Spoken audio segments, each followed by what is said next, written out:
Hello there, and welcome to the Sleepless Scientist, a quiet place in the cosmos where your thoughts can unwind and knowledge becomes a soft lullaby for the night. Tonight's journey will take us somewhere that's not quite space and not quite Earth either, but somewhere in between. We're going to the bottom of our oceans, yes, here at home, but we're also reaching out toward distant frozen moons wrapped in layers of ice, hiding seas we've never touched. But before you settle in and get cozy, I'd love if you could take a moment to like this video and subscribe, only if you truly find these quiet explorations enjoyable. And when you're ready, leave a comment to let me know where in the world you're listening from and what time it is for you right now. It's always such a joy to see all the places we gather from, each in our own little slice of time. Now feel free to dim the lights, maybe turn on a fan for a soft background hum, and let's gently begin our journey into the deep together. And if your mind begins to wander, that's perfectly fine. Let it drift. We'll still be here, quietly unfolding the story. South. Let's begin with something you think you already know. The ocean. You've probably seen it 100 times. Sprawling, glittering blue. It laps at beaches, crashes against cliffs, glows under moonlight, and curls around continents like a living border. It's vast and poetic, and on the surface feels familiar. We associate it with holidays, ships, storms, and stories. But really, we barely know it. More than 70% of Earth's surface is covered in ocean. That's more than all the land combined. More than deserts, forests, cities and snowfields put together. And yet, despite satellite imaging and deep-sea expeditions and thousands of years of navigation, we have mapped in detail less than 10% of the seafloor. 10%. That means over 90% of our planet's underwater world remains quite literally in the dark. And the further down you go, the stranger it gets. Light disappears after a few hundred meters, colours fade, blue turns to black, pressure increases, cold settles in, and all the familiar signs of life, the plants, the swimming fish, the reefs, begin to vanish. Below that, it's not quiet like a library, it's quiet like space. And here's something lovely. The more we look into this blackness, the more it starts to resemble what we see when we look up at the stars. Because in many ways, the deep ocean and outer space are cousins. Both are uninhabitable. Both are freezing, high pressure, and silent. Both are filled with movement we don't always understand. Currents, gravitational waves, chemical flows. And in both places, we've sent brave little machines tethered by wires or hope to go where we cannot follow. But there's a difference. Space, at least the part we can see, is empty. The deep ocean, though, is full of life, of minerals, of landscapes more alien than Mars. The ocean has mountain ranges taller than Everest, trenches deeper than any canyon, thermal vents that belch boiling water in complete darkness. It has creatures that make their own light, creatures with transparent skin, spiral bodies, floating heads with eyes the size of dinner plates. There are fish that look like fossils, and worms that survive in boiling sulfur. These are not beings we invented in science fiction novels. These are real. They live here on Earth, right now. And many of them we only discovered in the last few decades. All of this silent, pressure-laced, colourless, glowing world, is hidden beneath a layer of waves we've grown used to. It's as though Earth has been keeping secrets from us just under the surface. And this is where NASA comes in. You might think NASA only looks up. Telescopes, satellites, Mars rovers, and moon dust. But in recent decades, they've been looking down too. Not because they've changed their mission, but because they've realised something important. If we want to understand alien worlds, icy moons like Europa or Enceladus, places where oceans might be buried beneath frozen crusts, we need to study the one alien ocean we already have access to, Earth's deep sea. It's an astonishing training ground. The crushing pressure, the low temperatures, the the total darkness, the isolation, and perhaps most important, the life. Strange, fragile, glowing life. Life that somehow survives without sunlight. You see, when people used to imagine other worlds, they pictured places like Earth, with forests, lakes, clouds, and sun. But now, we're looking deeper, beneath ice.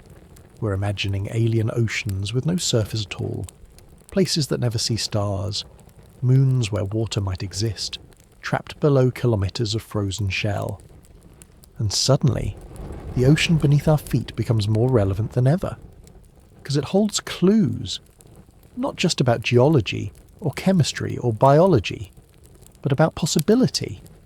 If life can exist here, in the dark, in the pressure, in the cold, maybe it can exist there too. So tonight, we're going to take our time exploring this idea. Slowly, softly, like we're drifting through layers of water, down past the reach of sunlight. We'll visit research stations under the sea, missions beneath Antarctica, and the distant dreams of probes that might one day swim beneath the ice of Europa. We'll look at how Earth's ocean is a rehearsal space for the stars, and how perhaps the most alien world we know is our own. So breathe in, let your shoulders relax, let the darkness around you feel like comfort instead of void. The journey has just begun. It's easy to think of the ocean as loud, the crash of waves on rocks, the roar of surf on a windy shore, the rhythmic hush as tide meets sand. But that sound, the kind we can hear, only belongs to the surface, the uppermost skin of the sea just a few meters thick.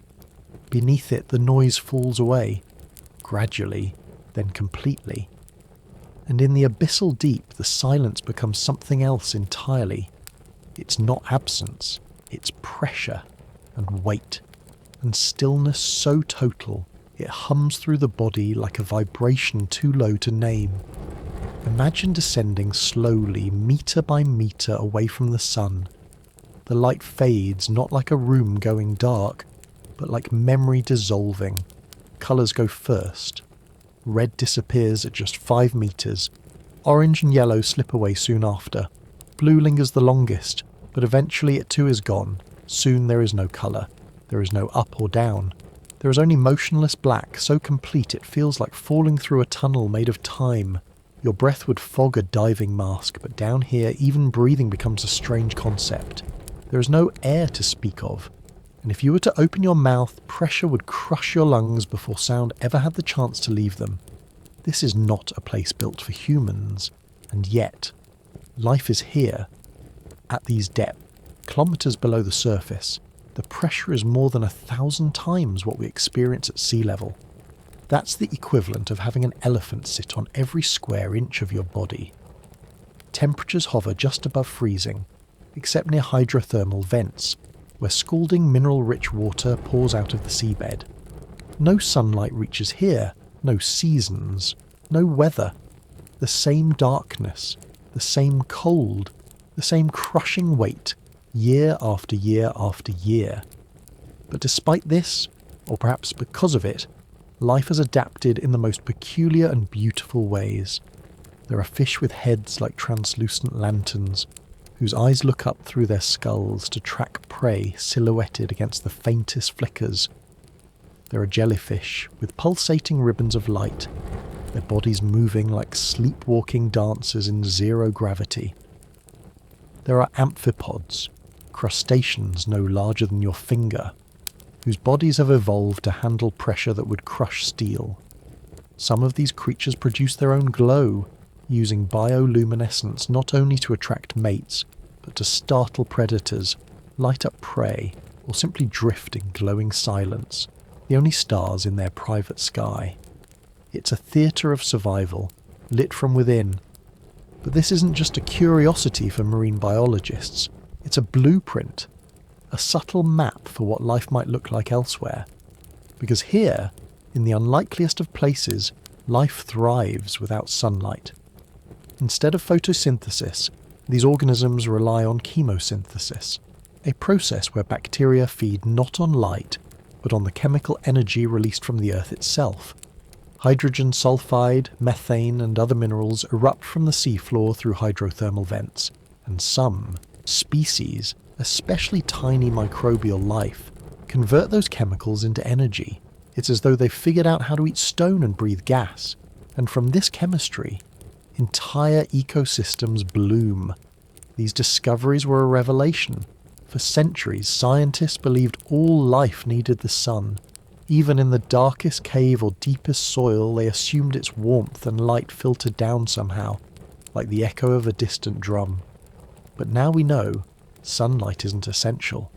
Life can begin and thrive in the dark. And that idea changes everything. Because when we look beyond Earth, when we scan the moons of Jupiter and Saturn, looking for places that might support life, we're no longer confined to the Goldilocks zone. No longer limited to planets with surface water and sunny skies. Suddenly, icy moons with thick crusts and subsurface oceans become not just interesting, but possible homes for biology. They might not host forests or fields or clouds, but beneath kilometres of frozen shell, a hidden sea could churn with heat and chemistry. The ingredients for chemosynthesis might already be there. And if they are, maybe so is life. But let's return to Earth for just a moment. Imagine a hydrothermal vent, a jagged chimney rising from the seafloor, belching black smoke not made of fire but of minerals. Around it, the water simmers at near boiling temperatures, even as the surrounding ocean stays freezing cold. Bacteria cling to the vent walls, forming mats and colonies. Tube worms rise like pale, swaying candles, with blood-red plumes that absorb dissolved chemicals. Crabs with blind eyes scuttle across sulfur-covered rock. No sunlight, no photosynthesis, no plants, and yet the food chain lives and breathes. Now take that picture and move it beneath Europa's icy shell. Europa, a moon of Jupiter, is covered in ice. But scientists believe a vast global ocean lies beneath that shell. Tidal forces from Jupiter's massive gravity stretch and squeeze Europa's interior, generating friction and heat. This process, called tidal heating, might warm the ocean enough to keep it liquid, and might even create undersea volcanic activity. And if there are vents, there could be chemosynthesis. And if there's chemosynthesis, life, however small or strange, becomes a possibility. It's a chain of gentle ifs, but every step in that chain exists here on Earth. We've seen it, touched it, filmed it, sampled it. The creatures at the bottom of our ocean are not just survivors, they're reminders that life finds a way not just where it's easy, but where it's almost impossible. In a way, our oceans are a kind of memory, a whisper from deep time, telling us that beginnings don't always need sunlight. That warmth can come from stone, that life can root itself in darkness, and that the most profound places might be the ones we've never truly entered. So next time you look out at the sea, shimmering, sunlit, familiar, try to remember what lies beneath. Not just coral reefs or shipwrecks, but a whole other Earth. One with its own rules, its own logic, and its own way of being alive. And now, as we begin to follow NASA downward into this twilight world, let's keep in mind that the best guide to another planet's ocean might just be the one you've been swimming beside your whole life. For much of its history, NASA has been defined by an upward gaze.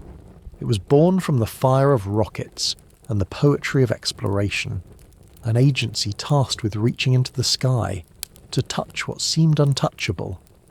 From the first Mercury flights skimming the edges of space to the Saturn V's thunderous push toward the moon, its identity has always felt celestial. The very name, National Aeronautics and Space Administration, points not to oceans or trenches or earthly abysses, but to flight, vacuum, and stars. And yet, over the past few decades, a quiet shift has taken place. A subtle redirection, not away from space, but towards something more paradoxical. using Earth to understand the alien, NASA began looking down into the sea. This wasn't a betrayal of mission or a pivot into marine science. It was in fact a deepening of curiosity, because as missions to icy moons became more serious, as evidence of subsurface oceans mounted, and as engineering teams began sketching the shape of future landers and probes, one question kept emerging. Where on Earth can we practice? Not in deserts, not in forests, not on mountaintops, but in the ocean. It is, after all, the most alien environment we can access without leaving the planet. It's harsh, inaccessible, layered in silence. Communication is delayed, light is absent, pressure builds relentlessly, and perhaps most important of all, it hides life we did not expect. For scientists trying to imagine what Europa might feel like, not just chemically but experientially, the deep sea offered the perfect analogue. And so, quietly, deliberately, NASA started sending people and machines not just upward into space, but downward into the deep. It wasn't the first time this had happened. In fact, the parallels between ocean exploration and spaceflight go back to the very beginning.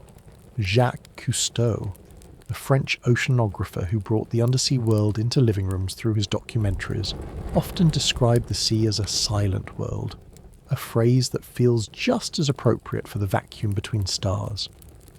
And in the early 1960s, as the space race began heating up, the US Navy was developing underwater habitats that mirrored the design of orbital modules.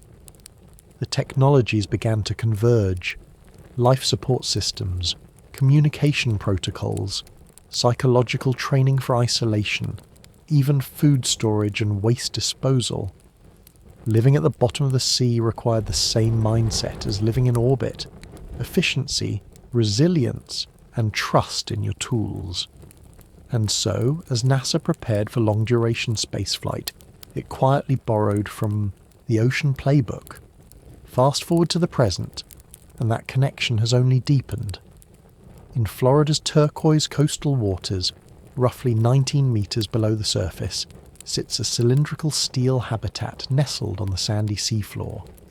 It's called the Aquarius Reef Base. From above, it doesn't look like much. Just a speck in the shallows, overshadowed by coral and current. But this humble structure has hosted some of the most unique astronaut training missions on Earth. Aquarius is home to NEEMO, NASAEXTREMENVIRONMENTIALMISSIONPERATIONS. In these missions, astronauts, alongside professional divers and researchers, live underwater for up to 3 weeks at a time, conducting simulated spacewalks, testing tools, and rehearsing procedures that may one day be used on the Moon, Mars, or an icy ocean world like Europa. The logic is simple. If you want to test how humans perform in an environment that resists life, choose one that's already on Earth. Water provides buoyancy, mimicking the sensation of microgravity. The surrounding pressure, while not identical to that of space, still imposes strict structural and safety constraints, and the habitat's confinement echoes the psychological challenges of isolation, limited mobility, and constant vigilance. What's more, undersea missions allow engineers to simulate communication delays. Just like future astronauts exploring Mars or Europa would experience long gaps between sending and receiving messages, NEMO missions impose artificial time lags on instructions and data transfers. This forces crew members to think independently, improvise safely, and build the habits of autonomy that long-term deep space travel will require. But NEMO isn't just about humans. It's also about robots. Many of the technologies NASA is developing to explore Europa and Enceladus, the icy moons believed to host subsurface oceans, must be tested in aquatic environments before they ever see a launch pad. These include underwater drones, tethered sensor arrays, and cryobots, machines designed to melt their way through ice and then swim freely in the oceans below. By deploying prototypes in Earth's ocean, whether near hydrothermal vents, inside flooded sinkholes, or beneath Antarctic ice, scientists gather invaluable data on how these machines perform under pressure, navigate low visibility environments, and react to unpredictable currents. And because the ocean's chemistry can vary wildly from place to place, they also learn which instruments are best suited to detecting biosignatures, mapping terrain, and withstanding corrosion. There's something deeply poetic in this act, testing the future by returning to the ancient, sending machines designed for interplanetary travel into the very waters that may have birthed life on Earth, as if to say, before you can search for the unknown, you must first make peace with the unknowable in your own backyard. And indeed, much of the ocean remains just that, unknowable. Its size defies measurement in human terms, its depth is a slow fall into darkness, and its silence, unlike the cold silence of space, feels strangely warm, like a hush that has been listening for far longer than we have been speaking. For NASA, the ocean is not just a test site, it's a rehearsal space, a classroom, a collaborator, and perhaps most quietly a reminder that before we reach for the stars, we might do well to remember what's still hidden in the dark corners of our own world. And maybe, just maybe, that's where the real exploration begins. When we look out into the solar system, scanning its moons and minor planets, the image that often comes to mind is one of desolation. Cracked rocks, frozen plains, skies without clouds, and soil that's never been walked on. From Mars's rust-red deserts to the icy crust of Pluto, the cosmos often seems like a museum of stillness. Beautiful, vast, and lifeless. But as our instruments have improved and our questions have deepened, a quieter possibility has emerged. One that doesn't glitter like Saturn's rings or blaze like the sun, but that may hide the most profound mystery of all. Liquid water. Not on the surface, not in lakes or rivers or oceans like ours, but sealed beneath the ice, protected by kilometres of frozen crust. Oceans that never see sunlight, that don't have tides as we know them, or surface winds or crashing waves. Oceans held close, like secrets. Oceans that, in their silence, might be alive. And this is where things become strangely circular. Because the deeper we explore Earth's own oceans, the stranger they seem. The more clearly we begin to see just how closely they resemble the kinds of oceans we expect to find on alien worlds. The resemblance isn't cosmetic. It's not about coral reefs or blue water or sea turtles. It's about chemistry, about conditions, about what it takes to host life when light is gone, and pressure is constant and isolation is complete. Take Europa, for example, one of Jupiter's largest moons. Its surface is encased in ice. For a long time, scientists thought it was simply another cold, lifeless world.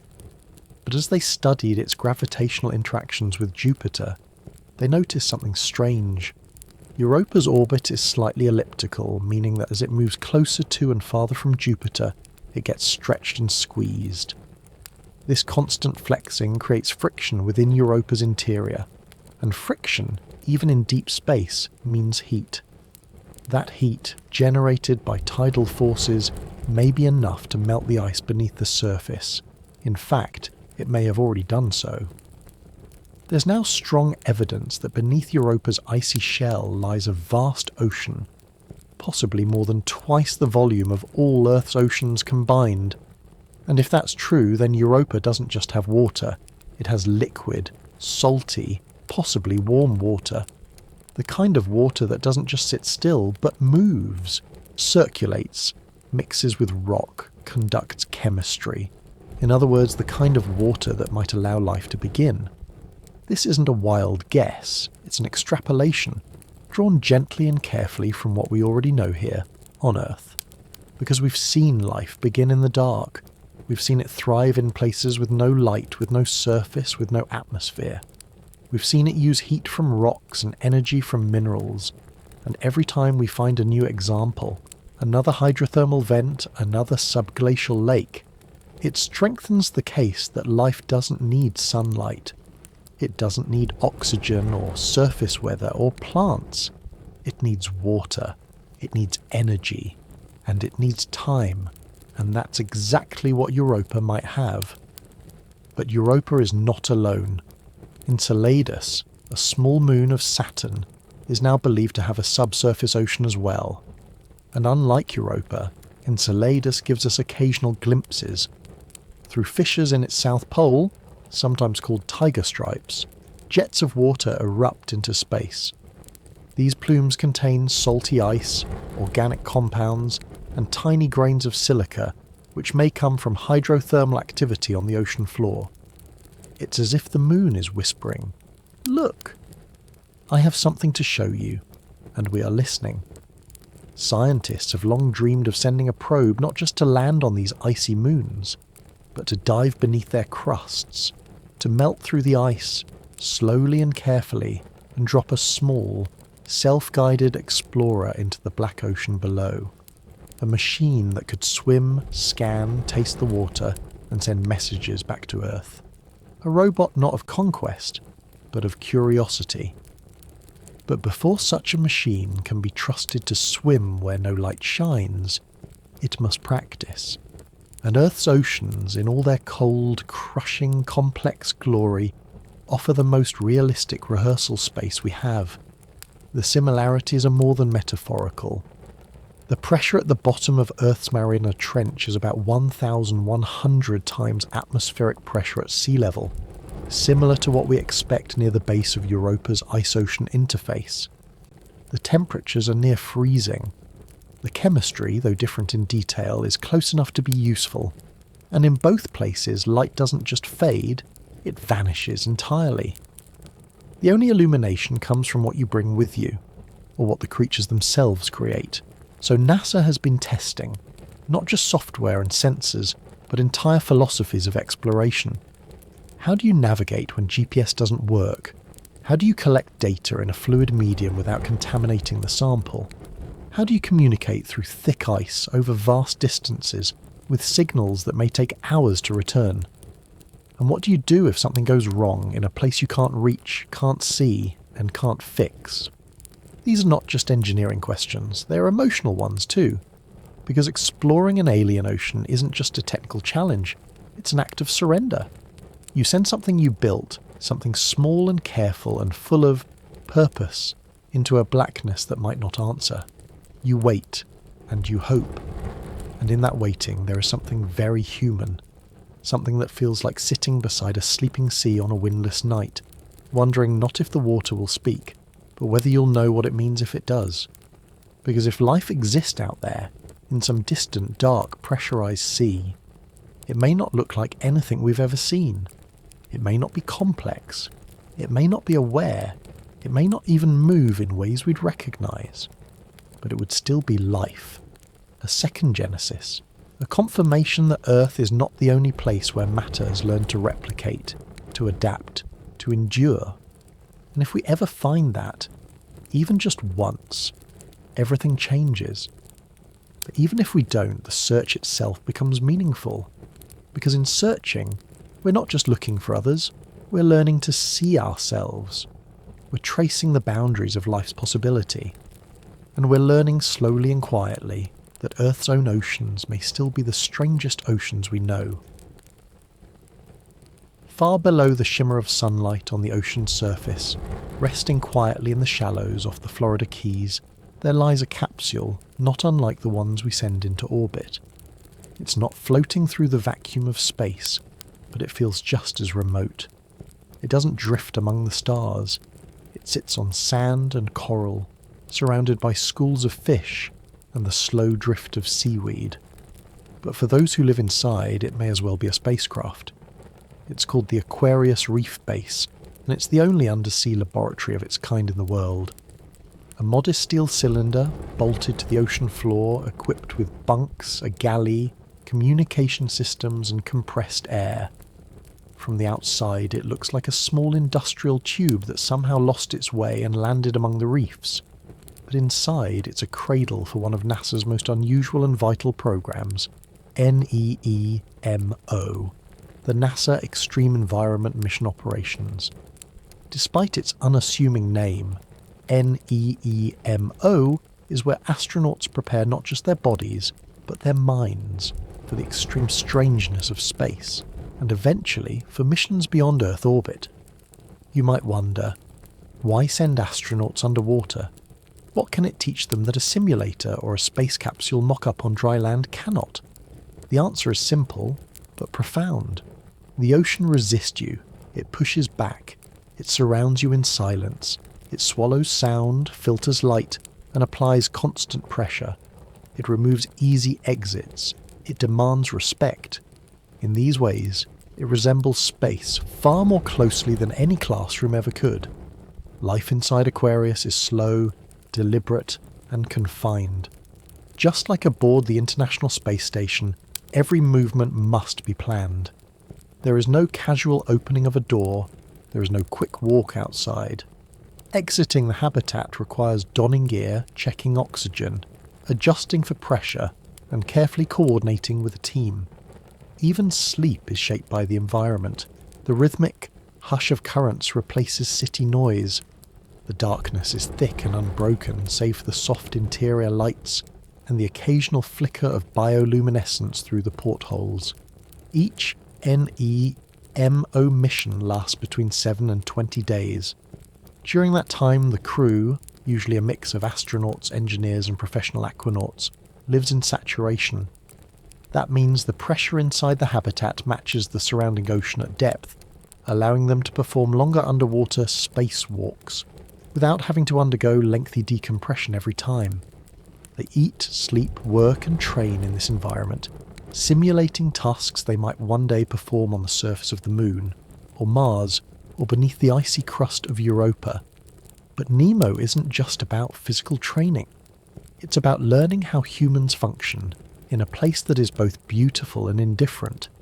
It's about rehearsing how we communicate, how we problem solve, how we cope with boredom, tension, and the psychological gravity of distance. Because in space, as underwater, you're never more aware of your limits than when you realise there's no quick way back. Communication is another mirror.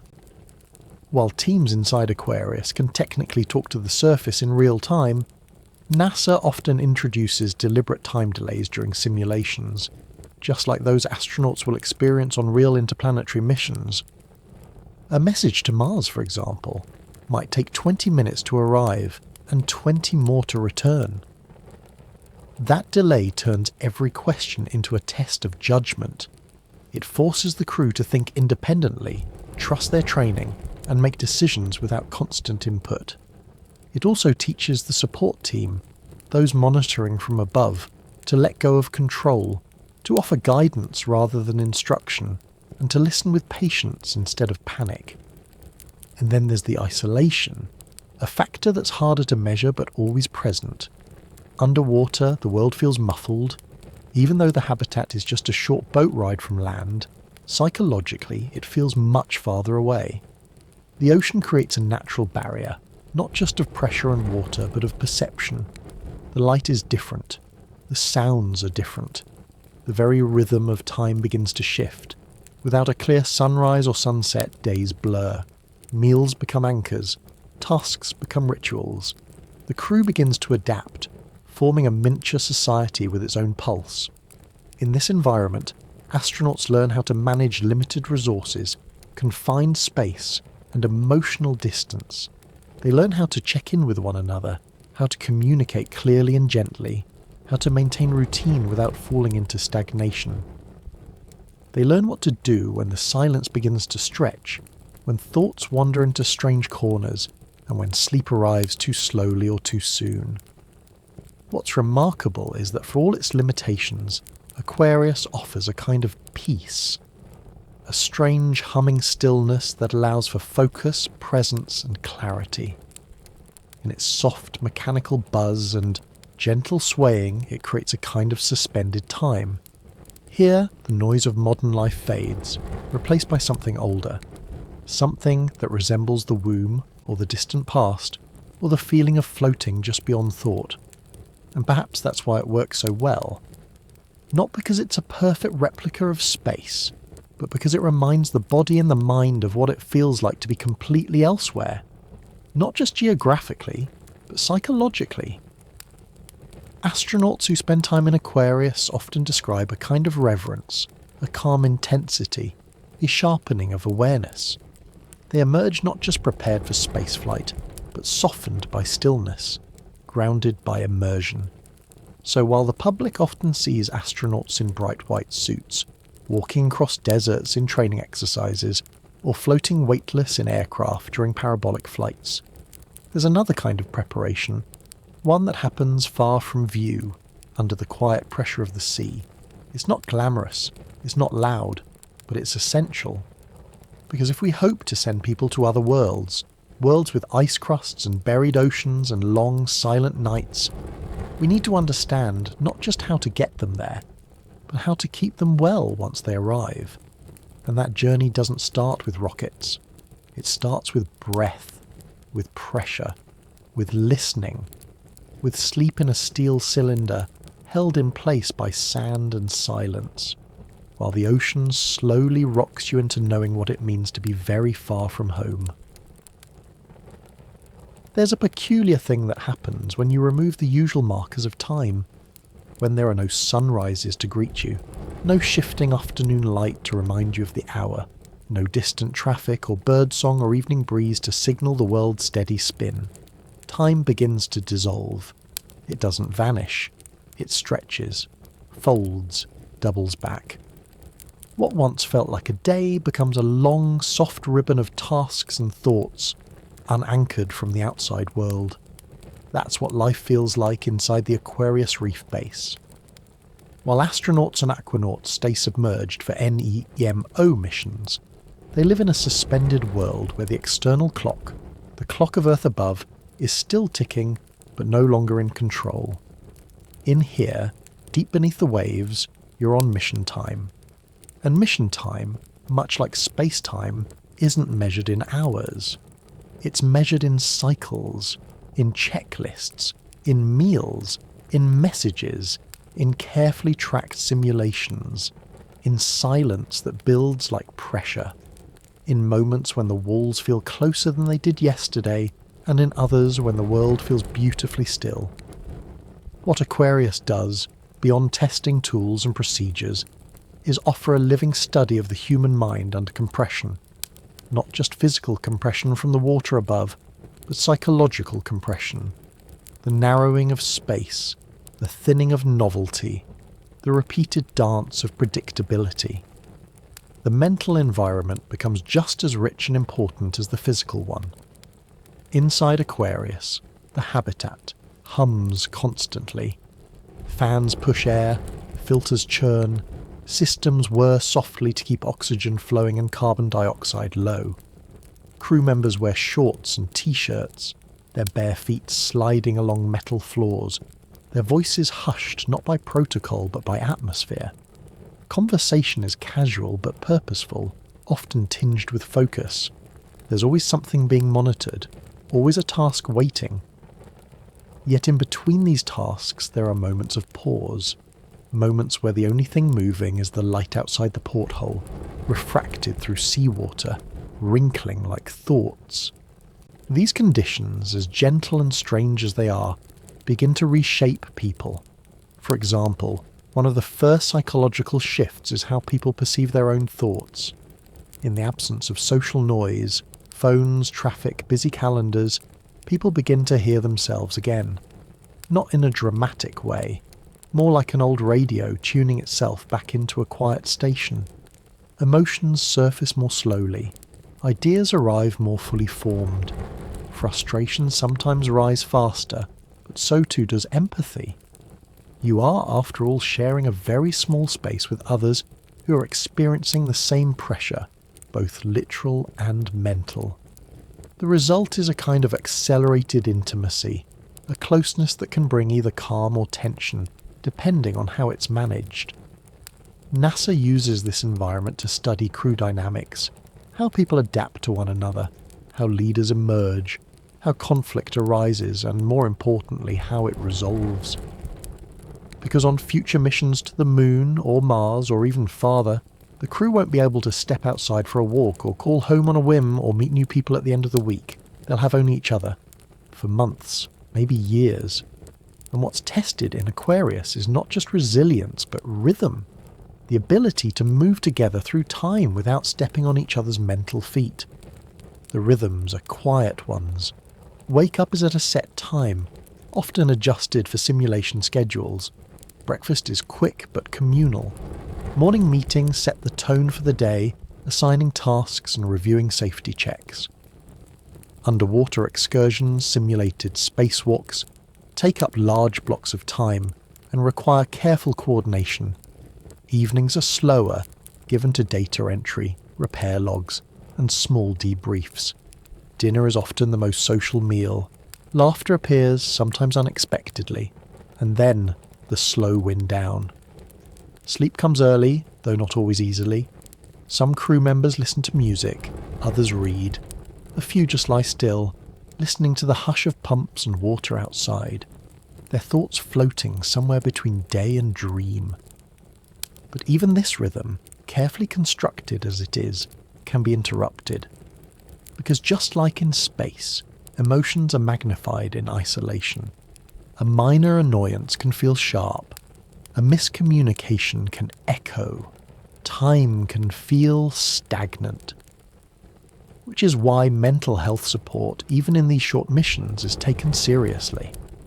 NASA psychologists stay in contact, offering check-ins, prompts, even exercises for managing mood and maintaining perspective. Sometimes the solution is as simple as a private conversation. Sometimes it's a joke at the right moment. Sometimes it's a reminder that Earth is still up there, spinning gently. There's something poetic in that beneath the sea, astronauts are not learning how to be superhuman. They're learning how to be deeply, quietly human. To breathe steadily in a place that forgets what sunlight feels like. To support each other in an environment that feels almost timeless. To accept that there will be days of restlessness, and to meet them not with frustration, but with the slow patience that exploration requires. Because the truth is, time moves differently in places like Aquarius. It doesn't tick, it flows, it ebbs. Some days feel like moments, some moments feel like hours, and all of it, every breath, every gaze through a porthole, every whispered conversation before sleep, is part of the training. Not just for space, or Europa, or Enceladus, but for ourselves, for what it means to wait, to wonder, to live in a place that doesn't care whether you understand it, and to come out the other side quieter, more curious, and perhaps a little more prepared to meet the unknown with calm. Even the most graceful spacecraft must one day become a machine of mud and salt, of darkness and corrosion, if it hopes to explore oceans beyond Earth. As poetic as it sounds to speak of life beneath Europa's icy shell, or of alien seas hidden below the frozen plains of Enceladus, the reality is both mechanical and merciless. To go there, to touch that water, we will need tools. Tools that can survive silence. Tools that can learn in solitude. Tools that do not fear the cold, the pressure, or the waiting. But such tools cannot be born in theory alone.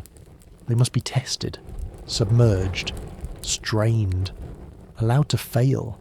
And that is why, long before we send machines to dive into extraterrestrial oceans, we send them here, into Earth's own depths, into the black hollows of the sea, where no light penetrates and no guarantee is given. This is the quiet proving ground of the cryobot, a kind of robotic candle with a warm heart. It's not designed to fly, but to melt. Imagine a long, slender cylinder, heated at its tip, inching downward through thick ice over days, even weeks, forming its own narrow passage as it descends. It's not a drill in the traditional sense, it doesn't churn or bite. Instead, it slides gently, creating a tunnel just wide enough for itself, a passage of heat through cold. Such a device is not only beautiful in its simplicity, it's vital. because Europa's surface ice is not a thin layer. It could be 10, 15, even 20 kilometres thick. No human machine has yet gone that deep in solid ice, but the cryobot is our slow, deliberate answer to that silence. And beneath its melting head, there must be something even more complex: a swimmer. Once the cryobot reaches the ocean, it releases a second vehicle, an autonomous underwater vehicle, or AUV. These are not tethered machines. They cannot be controlled in real time. Light doesn't travel well underwater. Radio waves barely work at all. Communication through kilometres of ice is a guessing game, and so these explorers must think for themselves. They must sense the environment, make decisions, adapt their paths. They must do, in essence, what astronauts do in isolation, only without breath or warmth or sleep. To prepare these vehicles, NASA has been testing them in some of the most hostile parts of Earth's ocean. Not just the deep sea, but areas where visibility drops to zero, where current swirls unpredictably, where temperature gradients confuse sensors and terrain shifts without warning. Ice-covered lakes in Antarctica, subglacial melt channels, underwater cave systems in Florida, deep ocean ridges where hydrothermal vents release plumes of mineral-rich fluid that can clog, coat, or erode sensitive instruments in minutes. And through each test, the tools improve. Sonar arrays become more sensitive. Propulsion systems grow quieter and more efficient. Data transmission is refined, compressed, encrypted. Cameras evolve, not for colour but for contrast, for edges, for movement in the murk. Instruments are added to detect organic compounds, salinity, pH, trace metals and isotopic ratios, all subtle hints of life or of the chemistry that precedes it. One of the most challenging aspects of designing these robots is teaching them to be cautious without being timid. AUVs must navigate terrain they've never seen. They must recognise obstacles, avoid entrapment, and make sense of environments that shift and sway like a dream. Rock formations, thermal plumes, layers of brine, even curious fish. These all become part of a landscape that changes second by second. And then there's the problem of failure. In 2009, a deep-sea probe named Nereus, one of the most advanced remotely operated vehicles ever built, was lost while exploring the Kermadec Trench near New Zealand. It had reached a depth of nearly 10,000 metres. Then, suddenly, it imploded. Crushed by pressure, nothing survived. Not the data, not the frame, only silence returned. But the loss wasn't in vain. Engineers studied what went wrong. They redesigned. They lightened the structure. They experimented with new materials, distributed loads, redesigned buoyancy. From Nereus came new generations, smaller, more flexible, more intelligent. Machines that no longer relied on the same assumptions. Machines that learned not from success, but from collapse. This is the heart of robotic preparation. Not perfection, but iteration. Each mission is a rehearsal, not just of what works, but of what doesn't. Each failure is a lesson in humility and impatience, because pressure doesn't care about blueprints, ice does not yield to hope, and the ocean, whether earthly or alien, is never fully tamed. What's most beautiful in this process is that our machines begin slowly to reflect something of us, not just our ingenuity but our vulnerability. We build them to be brave in places we cannot go. We give them eyes where we have none. And though they are silent and cold and entirely synthetic, they carry with them something fragile, our curiosity. When a robot dives into the deep, we are not simply gathering data. We are extending ourselves into the unknown, quietly, carefully, with reverence. And perhaps that's why these missions feel so different from more familiar forms of exploration. There are no flags, no footsteps, no dramatic declarations, only slow descent and quiet listening. A kind of technological meditation. AUVs will likely be the first to explore alien oceans, not people, not astronauts in suits, but robots drifting through black water, sensing, mapping, learning. Their reports will be fragmented, delayed, partial, but from those fragments we may build the first understanding of life beyond Earth. And it all begins here, in our oceans, in tests that fail and tests that whisper, in the patient calibration of instruments, in the quiet determination to see in the dark. Some stories don't end with triumph. They end with a sudden silence, a sharp lesson, and a question that lingers like mist in cold water. The story of Nereus is one such tale, not of conquest, but of collapse. And from its quiet ending came the blueprint for something stronger, smaller, and wiser. In May of 2014, Nereus, a deep-sea hybrid remotely operated vehicle, was descending into the Kermadec Trench, a place so deep and isolated that sunlight has never touched its floor. The trench cuts a narrow wound into the Pacific Ocean floor, and at nearly 10,000 meters down, the water pressure is more than 1,000 times what you feel standing at sea level, a force so immense it can deform titanium. Nereus had been built with ambition. It was one of the most sophisticated underwater vehicles of its time, designed to explore the hadal zone, the deepest region of the ocean. It carried delicate instruments, imaging systems, samplers, and sensors, all arranged with meticulous care.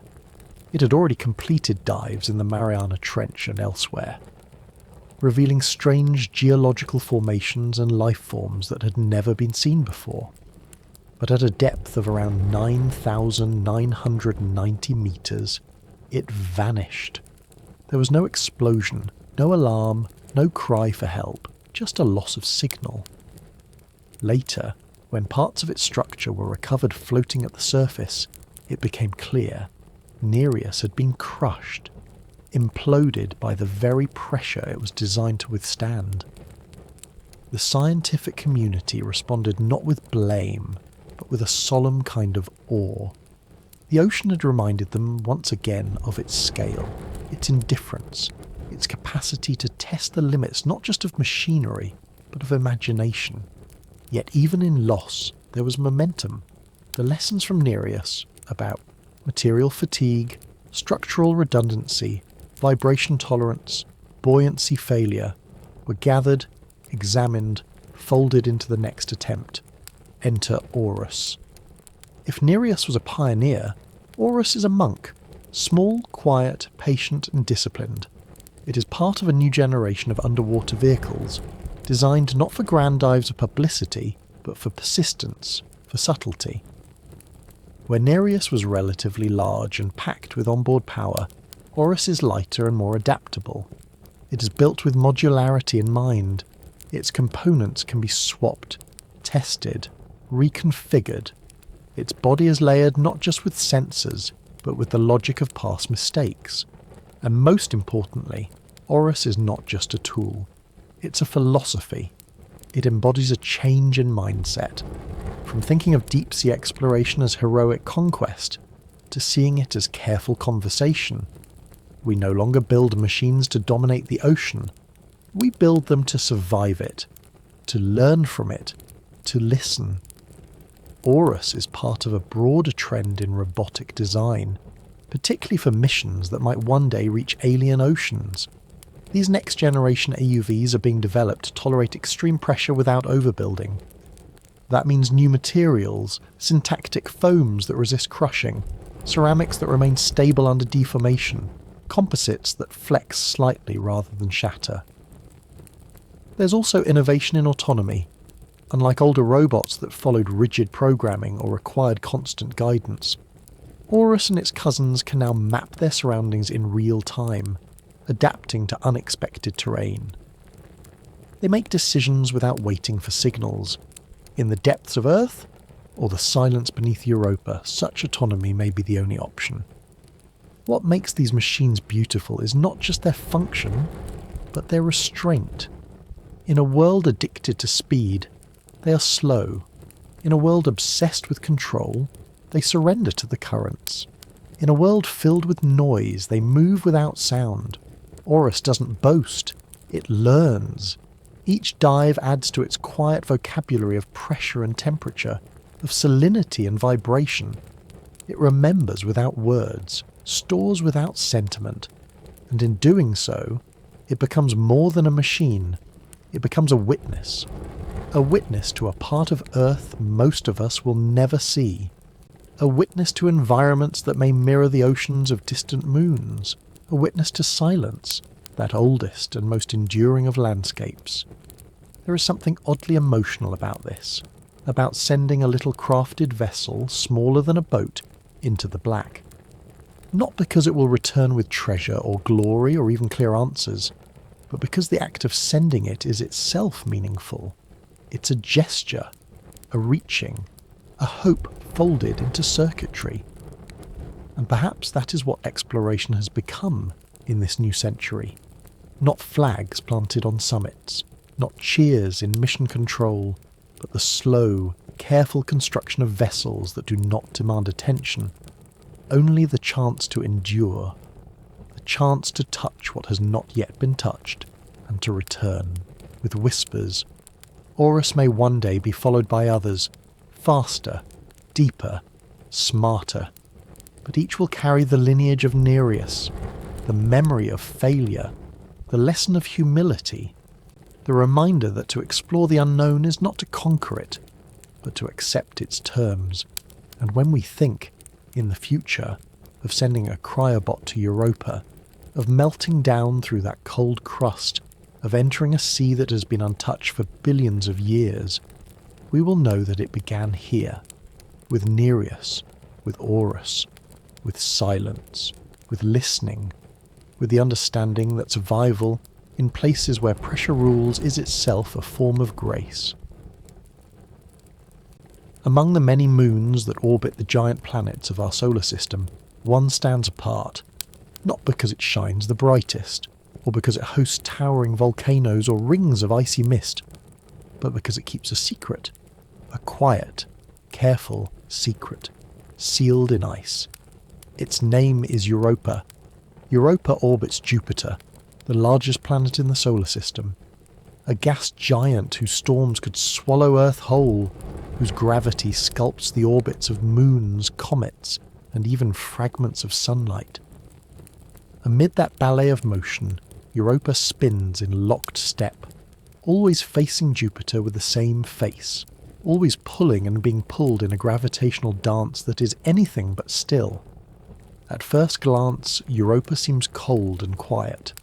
A pale, smooth sphere, its surface is marked not by towering mountains or deep craters, but by an intricate network of lines, reddish, branching, looping.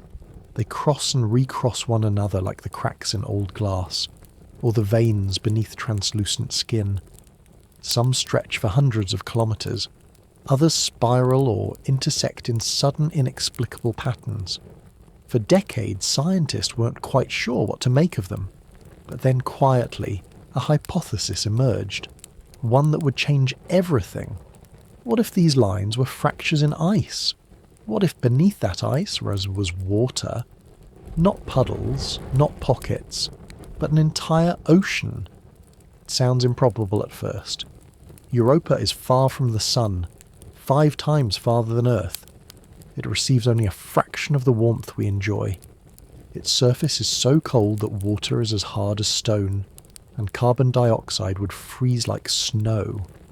And yet that surface tells a story, not of stillness, but of movement. The cracks are not scars from impact. They seem to open and close, to shift and slide. Some regions show signs of resurfacing, where older terrain appears to have been erased, replaced by newer formations, as if the surface had briefly melted or broken apart. There are signs of chaos terrain, areas where the ice seems to have shattered, rotated and frozen again, like drifting plates of an icy jigsaw. And if ice is moving, then it must be floating. And if it's floating, there must be something beneath it. That something, scientists now believe, is a global subsurface ocean, It may be tens of kilometres deep, stretching from pole to pole, completely sealed off from the surface by a shell of ice. This ocean may contain twice as much water as all of Earth's oceans combined, and it has likely existed for billions of years. But water alone is not enough. For life to arise, at least as we understand it, you also need energy, some source of heat. And Europa, despite its frozen face, might have just that. As it orbits Jupiter, Europa is constantly being stretched and flexed by the planet's immense gravitational field. This process, known as tidal heating, generates friction inside the Moon's rocky core. That friction in turn produces heat, enough potentially to keep the ocean beneath the ice in a liquid state. Enough perhaps to power hydrothermal vents on the ocean floor, vents like the ones we've seen here on Earth, around which entire ecosystems flourish in the dark. There is also the mystery of Europa's glow. In 2020, researchers studying Europa's surface discovered something strange. Under certain conditions, parts of the ice emit a faint visible glow. It's not sunlight reflected, it seems to come from within, produced by radiation from Jupiter, interacting with the salts and chemicals on the surface. This glow is dim, far too faint for human eyes to see from Earth, but to a sensitive instrument, it could be a kind of signal, a sign of chemistry, a whisper through the ice. And so, the case for Europa has grown. What began as a speculation, a dream wrapped in icy riddles, has become one of the most serious and scientifically supported targets in the search for life beyond Earth. It has everything we look for: water, energy, time, and the potential for organic chemistry. And crucially, it may have access points. Cracks in the ice, weak spots, maybe even geysers, plumes of water vapour erupting through fissures into space, where a passing spacecraft could taste them. That last idea, in particular, has stirred something deep within NASA. Because if you can detect a plume, you don't need to land, you don't need to drill, you don't need to dive, you just need to fly through it, like catching raindrops in your hand. Europa became not just a mystery but a mission.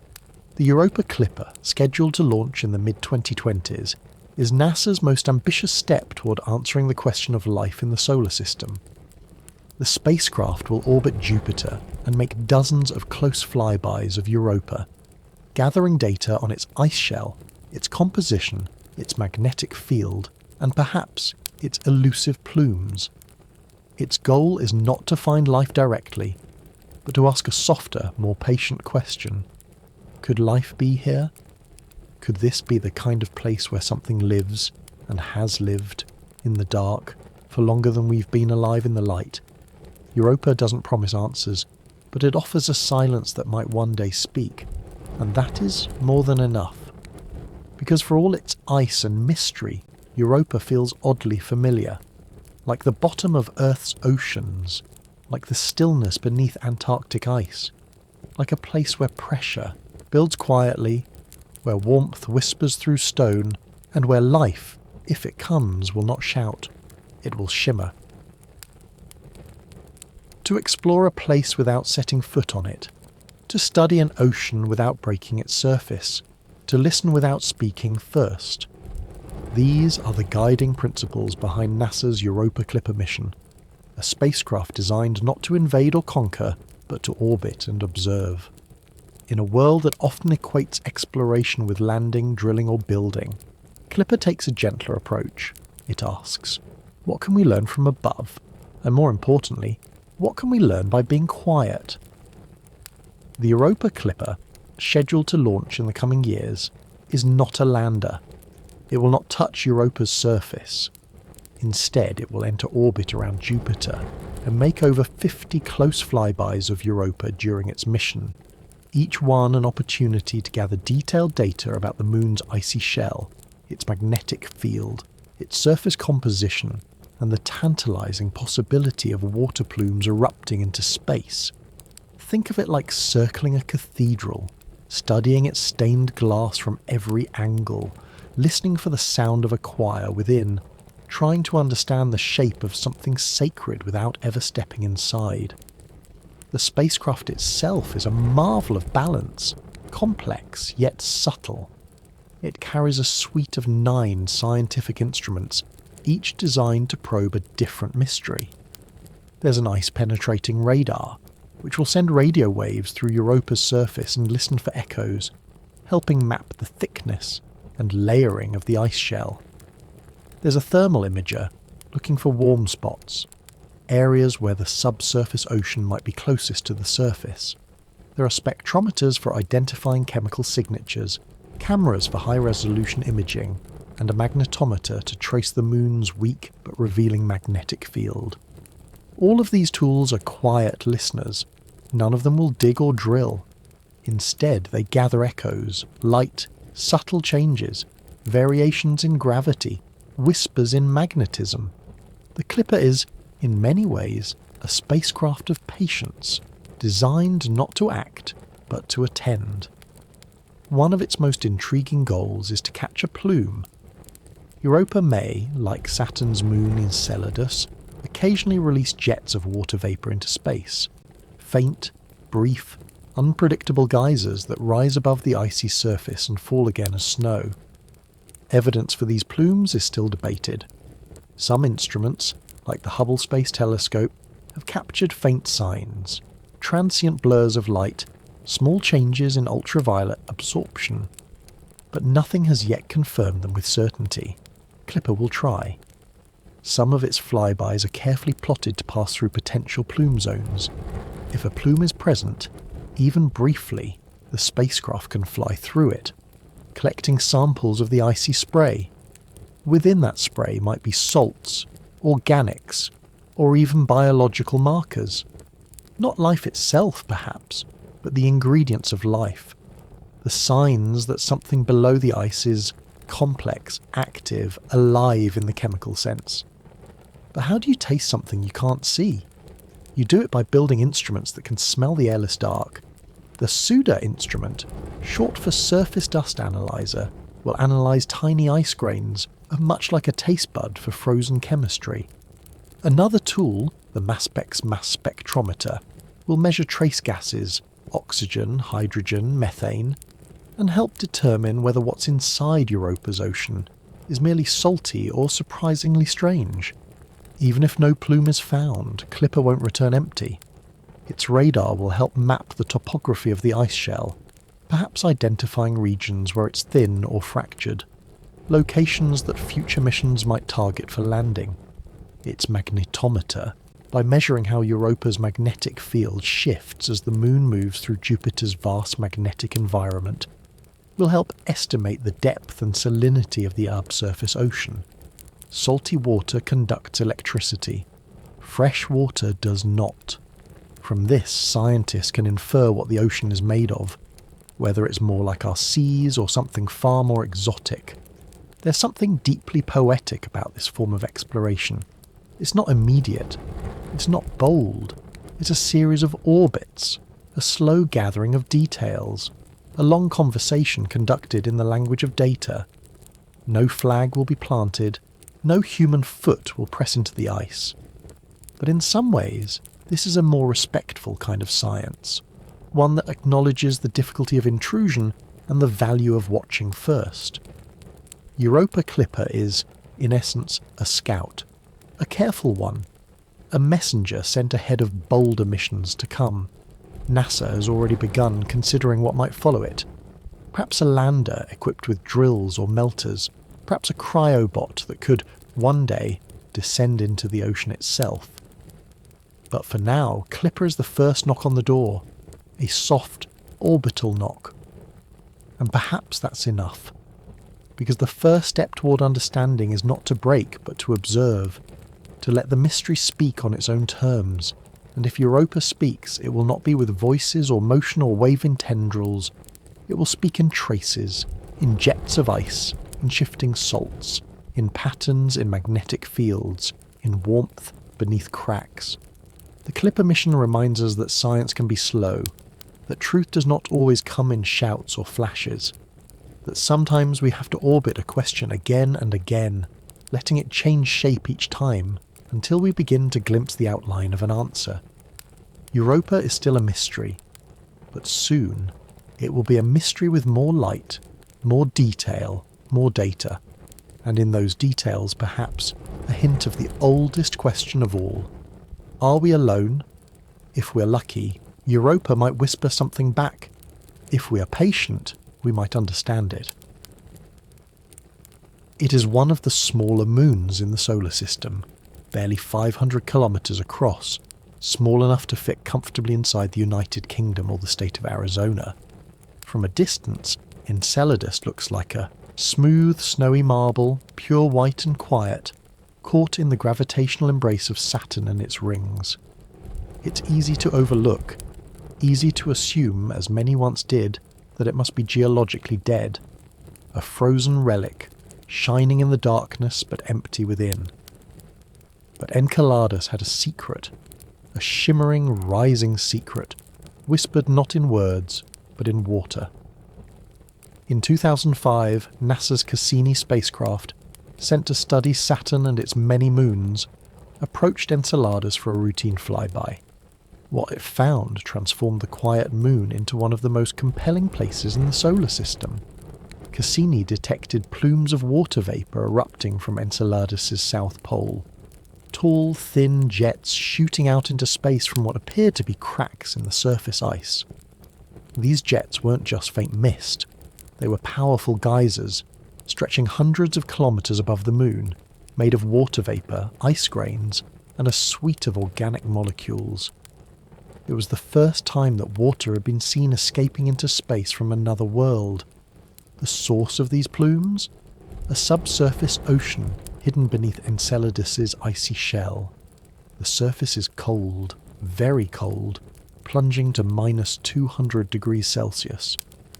But below the crust, deep inside the moon, something warm stirs, perhaps heated by tidal forces just as Europa is. The interior of Enceladus contains liquid water in direct contact with rock, and when pressure builds, that water escapes upward, bursting through fissures in the ice like steam through a kettle's spout.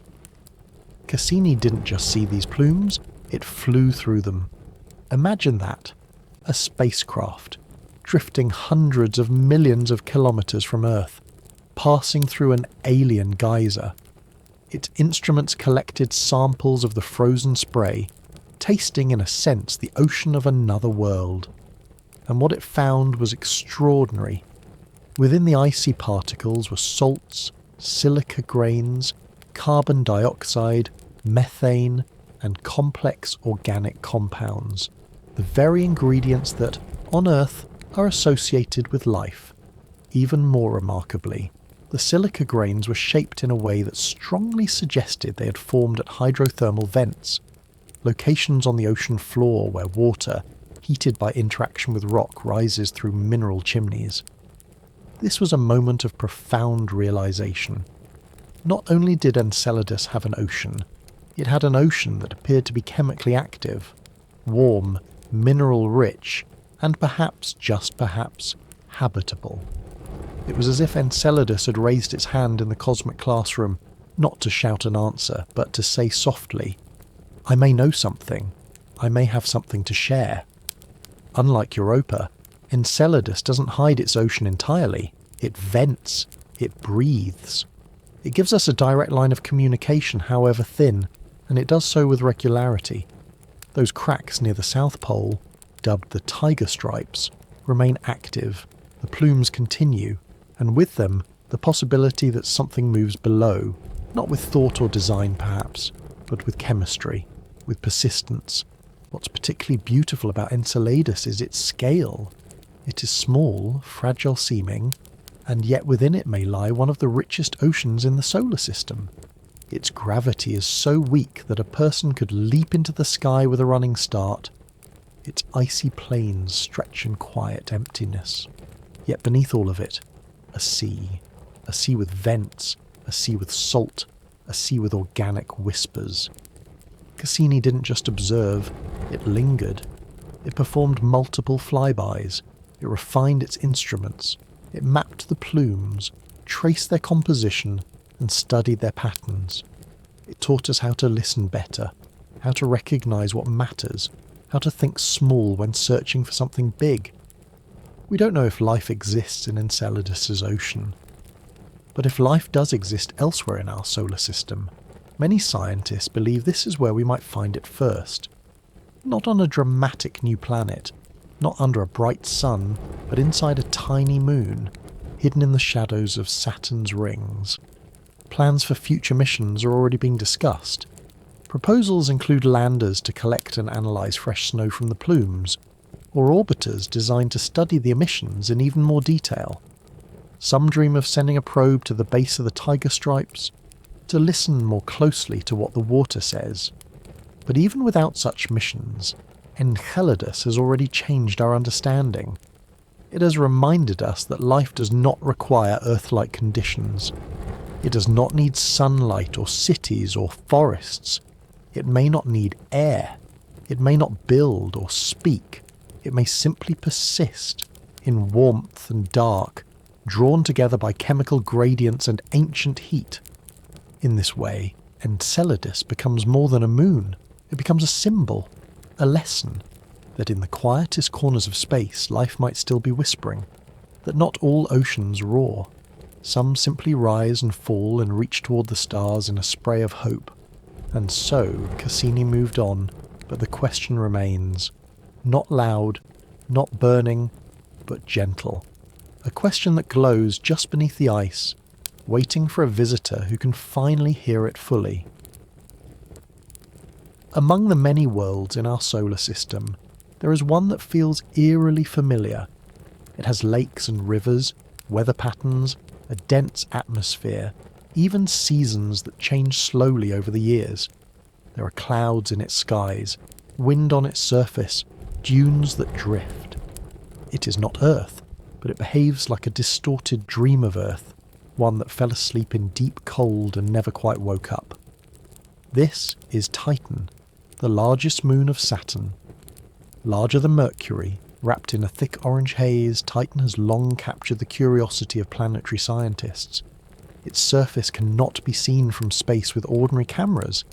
Its atmosphere is too dense, too obscured by hydrocarbons and complex organics. For decades, Titan was a world of speculation. But that began to change in 2005, when a small probe named Huygens, carried by the Cassini spacecraft, descended through its clouds and landed on the surface. The images Huygens sent back were astonishing. Rounded pebbles shaped by flowing liquid scattered across a broad plain.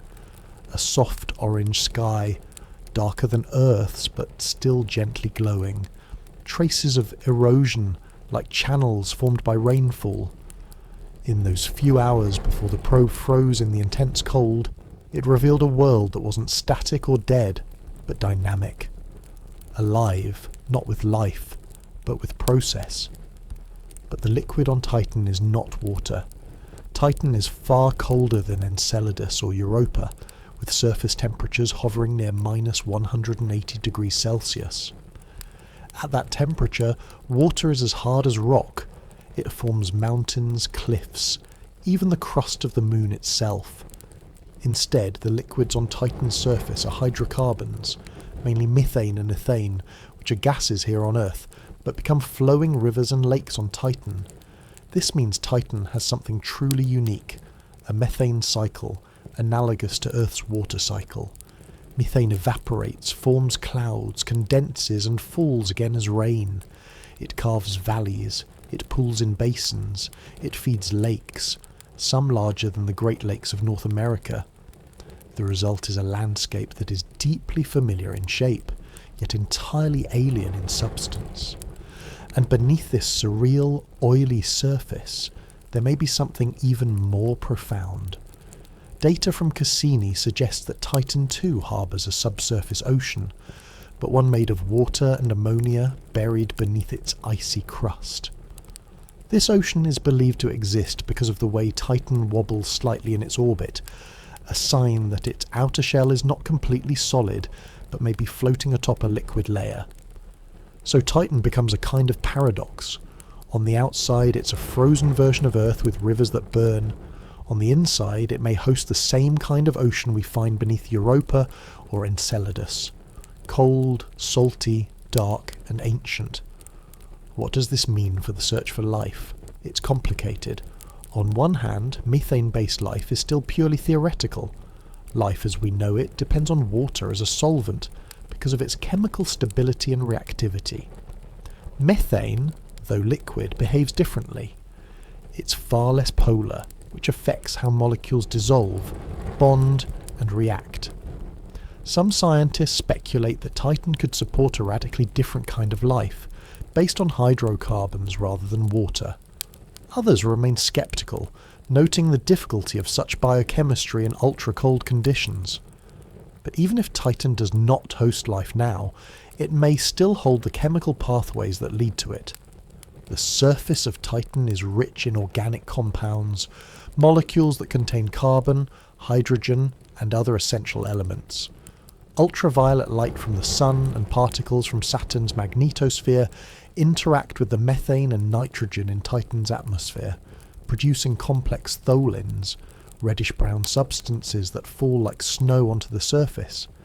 These tholins are not alive, but they represent the raw ingredients from which life could, under the right conditions, eventually emerge. In this way, Titan becomes not just a scientific destination, but a philosophical one, a place that challenges our definition of habitability. A place that reminds us that Earth is not the only world with lakes, storms, erosion and seasonal change. That nature, in its vastness, does not rely on comfort or familiarity to be creative.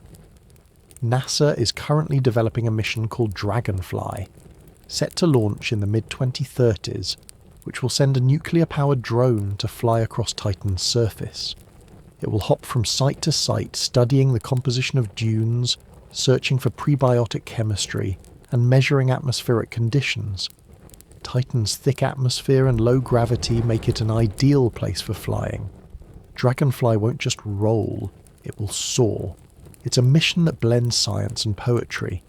A flying explorer, drifting across an alien landscape, where lakes reflect an orange sky, and mountains are made of water ice. What Dragonfly finds may not be dramatic. There may be no creatures, no fossils, no glowing microbes, but there may be patterns, ratios, molecules strung together in suggestive ways, traces of something that tried, or is trying, to become more than chemistry. Titan reminds us that the universe is not obliged to follow the Earth's script, that life may take other shapes, that oceans may not always be made of water, that beauty can come in forms so unfamiliar they appear at first to be mistakes. But there is no mistake in Titan's design, only wonder. Beneath the deepest reaches of Earth's oceans, where the sun's light has never touched, where pressure folds water into something heavier than silence, there are cracks in the seafloor. They do not roar, but they do breathe, and from them comes something that should not support life, but somehow does. These are hydrothermal vents, and around them are some of the strangest, most wondrous ecosystems ever discovered. The story begins not with the sea, but with the Earth itself. Below the crust, within the mantle, heat rises constantly. Not the radiant heat of the sun, but the slow, grinding warmth of geological motion. Where tectonic plates pull apart, magma pushes through. When seawater seeps into these cracks, it encounters that buried fire. It heats up, it absorbs minerals, it changes, becoming not just hot but chemically reactive, saturated with metals, sulfur and gases. Then, driven upward by heat and pressure, it escapes, emerging into the cold blackness of the deep sea in the form of superheated plumes. These vents can reach temperatures of 300 to 400 degrees Celsius, yet the surrounding ocean remains just above freezing. And in this sudden, sharp gradient, this impossible boundary between extremes, life blooms. Not green life, not photosynthesis. There is no light to capture. Instead, these organisms survive through chemosynthesis. a process by which certain microbes convert the chemicals in vent fluids, especially hydrogen sulfide, into energy. These microbes are the foundation of entire ecosystems. Like sunlight feeding a forest, their chemistry supports creatures that seem like living contradictions.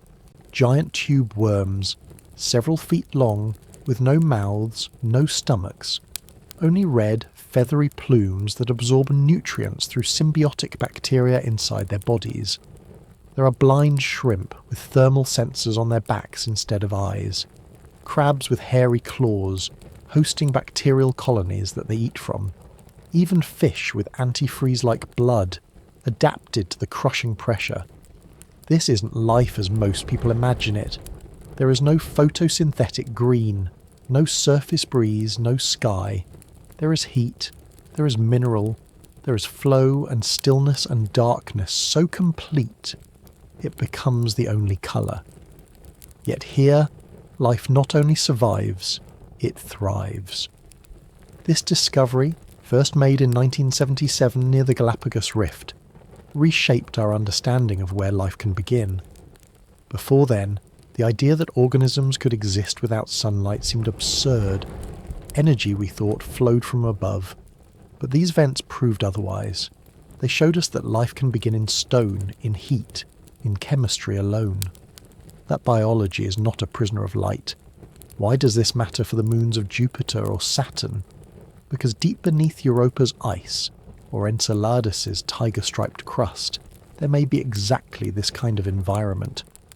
A rocky ocean floor, a source of tidal heat, seawater interacting with minerals, in other words, conditions ripe for hydrothermal activity.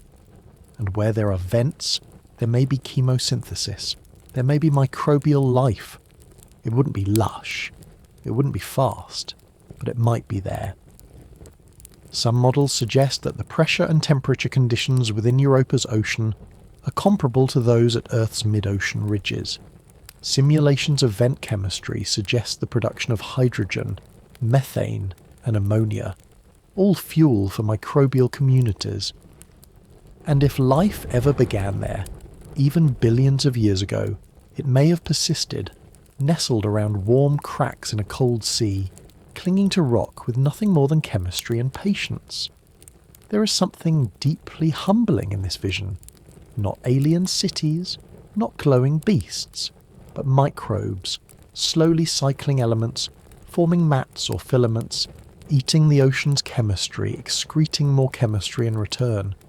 The biological equivalent of quiet breathing, a hum too faint to hear, yet persistent. And if life can arise this way on Earth, once or even multiple times, then perhaps it's not rare at all. Perhaps the universe is full of such beginnings, tiny, invisible, ancient, carved not in flesh or thought, but in molecular rhythm. The vents on Earth remind us that life doesn't need permission. It needs conditions, energy, chemistry, time. And if those things align, even in the loneliest places, something may stir, and there's more. These ecosystems also teach us about interdependence. The microbes feed the worms create shelter for others. Bacteria coat surfaces forming biofilms. Crabs, shrimp and clams join the community. It is not a chaotic sprawl, it's a kind of slow, wordless cooperation. Not intelligent perhaps, but emergent, resilient. No single species could survive the vents alone. But together they create an environment in which each sustains the other. That too is a lesson for exploring the stars. That life may not be solitary. That ecosystems, even primitive ones, might form patterns we don't yet know how to see. Not cities or coral reefs, but chemical neighbourhoods. Quiet alliances in the dark. And so, the creatures of fire and pressure become our first glimpse of a life that could exist without sun, without sky, and perhaps even without Earth. They show us that what we consider improbable is already here, that the exotic has been waiting, patiently, at the bottom of our own world. Perhaps that's the most extraordinary part. We did not have to go to space to find alien-like life. We only had to look down, to dive deep, to follow the heat, And there, waiting, were beings who had never seen the stars, yet in their chemistry carried the same logic, not light, but life. There is a place on Earth where silence is not only a condition but a material. It covers the landscape in white stillness. It folds the wind into muffled hush. It preserves time in cold layers, pressing each year into the next like pages in a forgotten book. This is Antarctica, our planet's most isolated continent, and perhaps its closest analogue to the icy worlds we hope to explore beyond. But what lies on the surface is not the most mysterious thing. Beneath Antarctica's thickest ice, kilometres of compacted snow and frozen memory, something else waits. A hidden body of water, untouched for at least 15 million years, sealed away before humans walked upright, before grass covered the earth, before any mind had formed to wonder about what might be down there. This is Lake Vostok. It's difficult to imagine a lake beneath ice, but the science is sound. Beneath 3.7 kilometres of Antarctic ice, Lake Vostok remains liquid, not because of surface heat, which cannot reach it, but because of geothermal warmth rising from the bedrock below. Combined with the insulating effect of the ice above, this heat keeps the water from freezing solid. Over time, pressure from the ice and the isolation of the lake have created a system as extreme as anything found on Europa or Enceladus. It is dark, completely dark. No light has touched these waters in millions of years. There is no photosynthesis. The pressure is immense. The temperature hovers just below freezing. And yet, for all this, it is possible that life endures within it. That possibility has made Lake Vostok one of the most tantalizing places on Earth. Not for tourism or beauty or climate, but as a test bed, a mirror, a whisper of what it might be like to search for life in Europa's ocean. For decades, scientists debated whether and how to explore it. Any contamination could disrupt a fragile ecosystem. A single drop of surface bacteria could rewrite whatever lived down there. Drilling, especially using warm water or kerosene, risked not only technical failure, but moral failure, invading a time capsule before we were ready to listen gently. Eventually, in 2012, Russian scientists reached the lake using a special borehole filled with a freezing lubricant fluid designed to minimize contamination. The samples they retrieved, however, were inconclusive. A few microbial signatures were found, but skeptics argued they were likely contamination from the surface, despite careful protocol. More cautious missions followed, targeting other subglacial lakes, Lake Whillans and Lake Mercer, accessed with cleaner drilling and more precise sampling tools. These lakes, while smaller and younger than Vostok, yielded more promising results. Signs of microbial life, trapped beneath the ice, surviving on iron and sulfur compounds, metabolizing slowly in the cold, sealed world. What makes this so significant isn't just that life might exist in these hidden lakes. It's how it exists. These are not lush environments. There is no bloom of algae, no swarming plankton. If life is present, it is sparse, it is patient. It moves in rhythms measured not in hours or days, but in centuries. Some organisms may take years to divide once. Others may lie dormant, waiting for the chemistry to shift. This is a life of endurance, not of dominance, and that makes it a powerful analogue for what we might expect beneath Europa's ice. Just like these Antarctic lakes, Europa's ocean is likely sealed, dark, cold, and under pressure. It may be laced with salts, it may be in contact with rock, it may hold energy gradients that microbes could use. And like Lake Vostok, it has been sealed for immense spans of time, long enough for life to begin, evolve, and adapt. The exploration of Antarctica's hidden waters is, in a sense, a rehearsal for astrobiology. It's where we test our tools, our ethics, our patience. We learn how to collect samples without destroying the system, how to detect microbial life in trace quantities, how to interpret chemical signals when organisms themselves remain elusive, and perhaps most importantly, we learn how to wait. Because finding life in such a place is not an event, it is a process.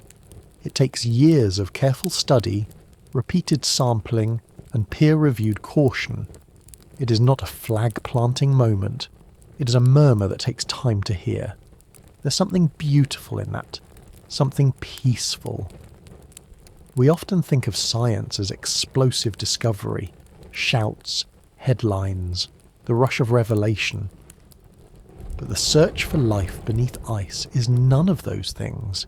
It is slow, silent, subtle, and yet it may be the most profound kind of discovery we ever make. Imagine the first time we do find life beneath a frozen moon, not a luminous jellyfish or intelligent signal, but a simple microbe, a chemical footprint, a molecule arranged just so. It will not be a moment of spectacle, it will be a moment of stillness, and Lake Vostok helps prepare us for that. It reminds us that life, if it exists beyond Earth, may not be calling to us. It may not be waving. It may be enduring, deep beneath layers of ice, speaking only in the soft grammar of survival. Our job is to become quiet enough to hear it. Not all life announces itself with movement or sound. Some leave no trace of bone, no print of foot or wing. Some are never seen at all. And yet, if you learn how to look, carefully, patiently, they leave behind signatures, faint clues, whispers written in chemistry. These are called biosignatures, and they are our most delicate tools in the search for life beyond Earth. A biosignature is not life itself. It is the residue of living things, or the patterns that life tends to make. A particular molecule, a strange ratio, a hint of imbalance that, in a lifeless world, should not be there. Take methane, for instance.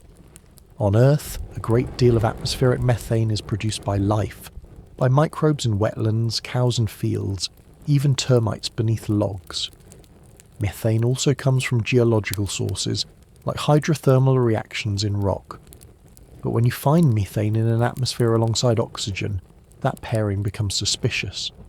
Because in the presence of oxygen, methane quickly reacts and disappears. For both to exist together in steady quantities, something must be constantly producing the methane anew. And the likeliest producer? Life. Now, methane alone isn't proof. That's the delicate balance of this science. We must ask, could anything else have made this? Is there a volcanic source? Could radiation do it? Could ice chemistry explain the signal? Biosignature science is less like solving a mystery and more like ruling out everything else, one possibility at a time. Another example, amino acids. These are the building blocks of proteins which are essential to all life as we know it. If we were to find a sample, say from a plume of Europa or a lake on Titan, that contained a wide variety of amino acids, especially those that favour one chirality or handedness, that would be intriguing. Why? Because in nature, most non-living chemistry produces a 50-50 mix of left and right-handed molecules. But life on Earth almost always uses left-handed amino acids. If we find an excess of one over the other, that could be a biosignature. Not a creature, but a fingerprint. Other biosignatures are more complex. Isotopic ratios, for example. When organisms interact with carbon, nitrogen or sulfur, they often prefer certain isotopes, slightly lighter or heavier versions of those atoms. These preferences can subtly skew the chemical balance of a sample.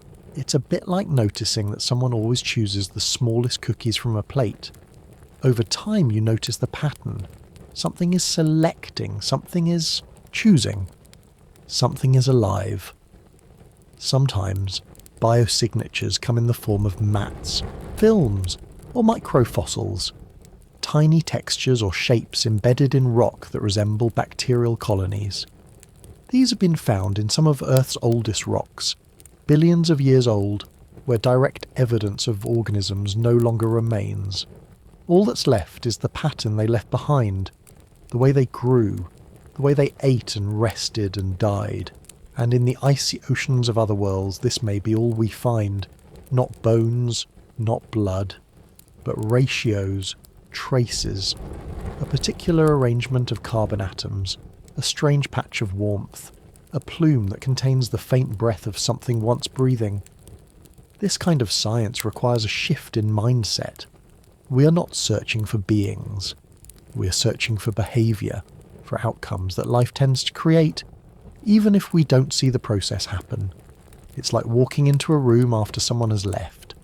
The chair is still warm, the mug has steam, the scent of coffee lingers. You know someone was here. You don't need to see them. You know. The instruments aboard the Europa Clipper, or a future lander on Enceladus, or the Dragonfly mission to Titan will be designed to detect these afterglows. They will analyse dust, vapour, minerals and gases, not just to catalogue them, but to look for imbalances, for arrangements too peculiar to be accidental. Of course, we must be careful. One of the hardest challenges in astrobiology is guarding against false positives.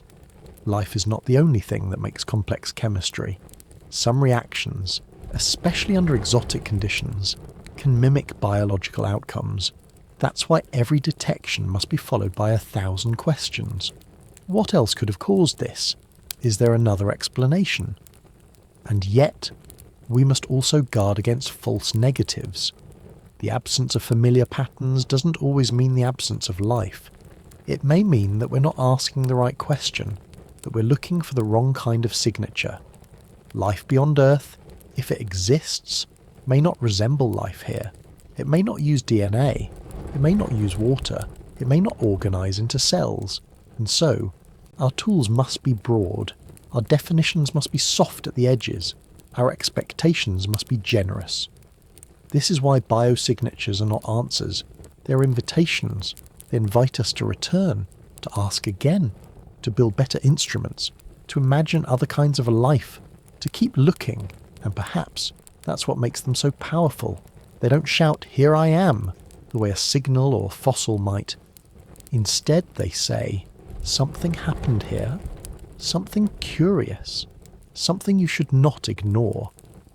And in that quiet suggestion, they open the door to one of the most profound possibilities in all of science, that we are not alone, that life is not a miracle locked to Earth, but a tendency, like gravity, like erosion, like light, to shape the universe wherever conditions allow.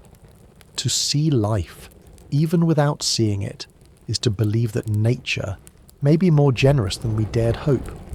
To follow its traces is not just science, it is an act of faith in complexity, a willingness to listen to the quietest signals in the coldest places. You might imagine that if life exists on another world, we would know it when we saw it. That some part of our brain, some instinct, some built-in sense, would quietly whisper, "There, that's alive." But life is not always obvious. Even here on Earth, life has worn many masks, some so different from what came before that they were unrecognisable until they had already changed the world. And in the search for alien life, this becomes more than a curiosity. It becomes a challenge. Because if we expect life to look like us, to move like us, to breathe like us, to grow and multiply in ways we understand, we may be blind to all the other ways life might be. This is not just philosophical musing. It's a problem of detection. Our tools, our probes, spectrometers, sensors, are all built with assumptions. That life will leave certain gases behind, that it will interact with light in predictable ways, that it will follow gradients, move toward energy, build complexity from carbon, hydrogen, oxygen, nitrogen. And yet these are Earth's patterns. They are the result of Earth's history, Earth's constraints, Earth's biology. But what if a different world shaped a different kind of life? Imagine a form of life that moves too slowly for us to notice. Not just in seconds, but over centuries. A chemical process that spreads like frost on stone, imperceptible in motion, yet deliberate in pattern. Or life that flickers briefly, once every 1,000 years, in response to tides or radiation, and then recedes into dormancy. We might land nearby and see nothing. We might declare the planet lifeless, even as life quietly returns to rest just beyond our detection. Or consider life that does not metabolize in a way we recognize. What if it builds not with carbon, but with silicon? Not in cells, but in networks of charged dust. What if it exists as a pattern within a crystal lattice, slowly shifting, growing, reproducing through structural resonance? To us that would look like a rock, but perhaps, to another kind of mind, it would be obvious. A forest of shimmering minds, rooted not in soil, but in form. There's also the question of environmental bias. We assume that warmth is good for life, that liquid is necessary, that extremes, heat, cold, radiation, are challenges to be overcome. And yet, some organisms here on Earth thrive in boiling acid, or near nuclear waste, or deep inside salt crystals. Others survive desiccated for decades, awakening with just a drop of water. Some don't require oxygen, some don't even require sunlight. Their chemistry is slow but stable, precise, efficient in ways we don't often appreciate. And so, we must ask, is our definition of habitability too narrow? Habitability, as it's commonly used in astronomy, refers to the so-called Goldilocks zone, not too hot, not too cold, where liquid water could exist. But this is a convenience, a proxy. It's based on Earth's biology, and biology, as it turns out, may be far more diverse than the version we know. Some researchers suggest that we should shift our search from Earth-like life to life as it could be, not bound to Earth's template, but shaped by the chemistry and physics of its environment. Not a universal biology, but a situational one. Life that makes sense not because it follows our rules, but because it follows its rules. This idea has given rise to what some call agnostic biosignatures, signs of life that don't depend on known biology, but on broader principles like disequilibrium, complexity, persistence, and adaptive structure. Things that don't just happen randomly, but seem to organize, to maintain, to resist entropy in a measurable way. Imagine landing on a frozen moon and finding no organisms, no gases, no movement, but deep within the ice, a repeating structure. Something that absorbs energy and changes shape. Something that returns to equilibrium after disturbance. Is that life? Or a machine? Or geology in disguise? The line becomes thin. The question becomes richer. We may not even need to go that far. Even here on Earth, the majority of microbial species remain uncatalogued. Some estimates suggest that over 90% of microbial life is still unknown to science. They exist in soil, in water, inside us. Too small or too elusive to culture, too different to identify. This is the microbial dark matter of our own planet. If we miss so much here, in laboratories built by experts, how much more might we miss on another world? The danger, then, is not just in looking for the wrong things. It's in not looking long enough, not being quiet enough, not questioning what we think we already know. What if life does not evolve to be found?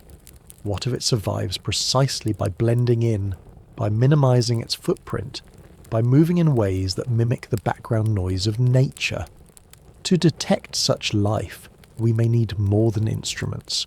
We may need new metaphors, a new patience, a willingness to accept ambiguity, to entertain possibilities without immediate answers, to feel in the patterns of data, not certainty, but invitation. It may be in the end that life is not rare. It's just quiet. It does not broadcast. It does not perform. It endures, in ripples, not waves, in echoes, not words. In moments of alignment, when the chemistry, the energy, and the time all say yes. Perhaps the real challenge of astrobiology is not building better telescopes or faster landers. It is building better humility, better listening. Because life may already be waiting, not hidden, but simply overlooked. When we picture exploration, we often imagine boots on alien soil, hands brushing strange stones, voices crackling over radios from worlds away. But before any of that, there will be silence, no footsteps, no voices, only a machine, drifting alone through darkness, listening for signals and recording what no eye has ever seen. In the coming chapters of space exploration, especially in the quest to reach the oceans of Europa Enceladus, the first explorers will not be people, they will be robots. Not the kind that resemble us, not humanoid figures, but ones designed for a different kind of existence. Machines made for solitude, for endurance, for deep time. To explore an alien ocean, we cannot rely on control from Earth. The distances are simply too vast. A signal from Europa takes over 30 minutes round trip. That's too slow for real-time control. So, the machines we send must be autonomous, capable of making decisions on their own, navigating uncertain environments, responding to danger, and choosing what to explore without asking for permission first. This isn't easy. Autonomy isn't just about clever code, it's about trust. It's about designing a system that can adapt to the unknown. These robotic swimmers, whether they resemble torpedoes, jellyfish, or coiled tendrils, will need to sense the world around them with sonar, cameras, chemical sniffers, and magnetic compasses. They will have to map their surroundings as they move, identifying vents, currents, or anomalies, all while protecting themselves from freezing, crushing pressure or getting trapped beneath thick, irregular ice. Some are being developed already. NASA, for instance, has supported the creation of AUVs, autonomous underwater vehicles, that can operate beneath Earth's polar ice as analogues for future missions.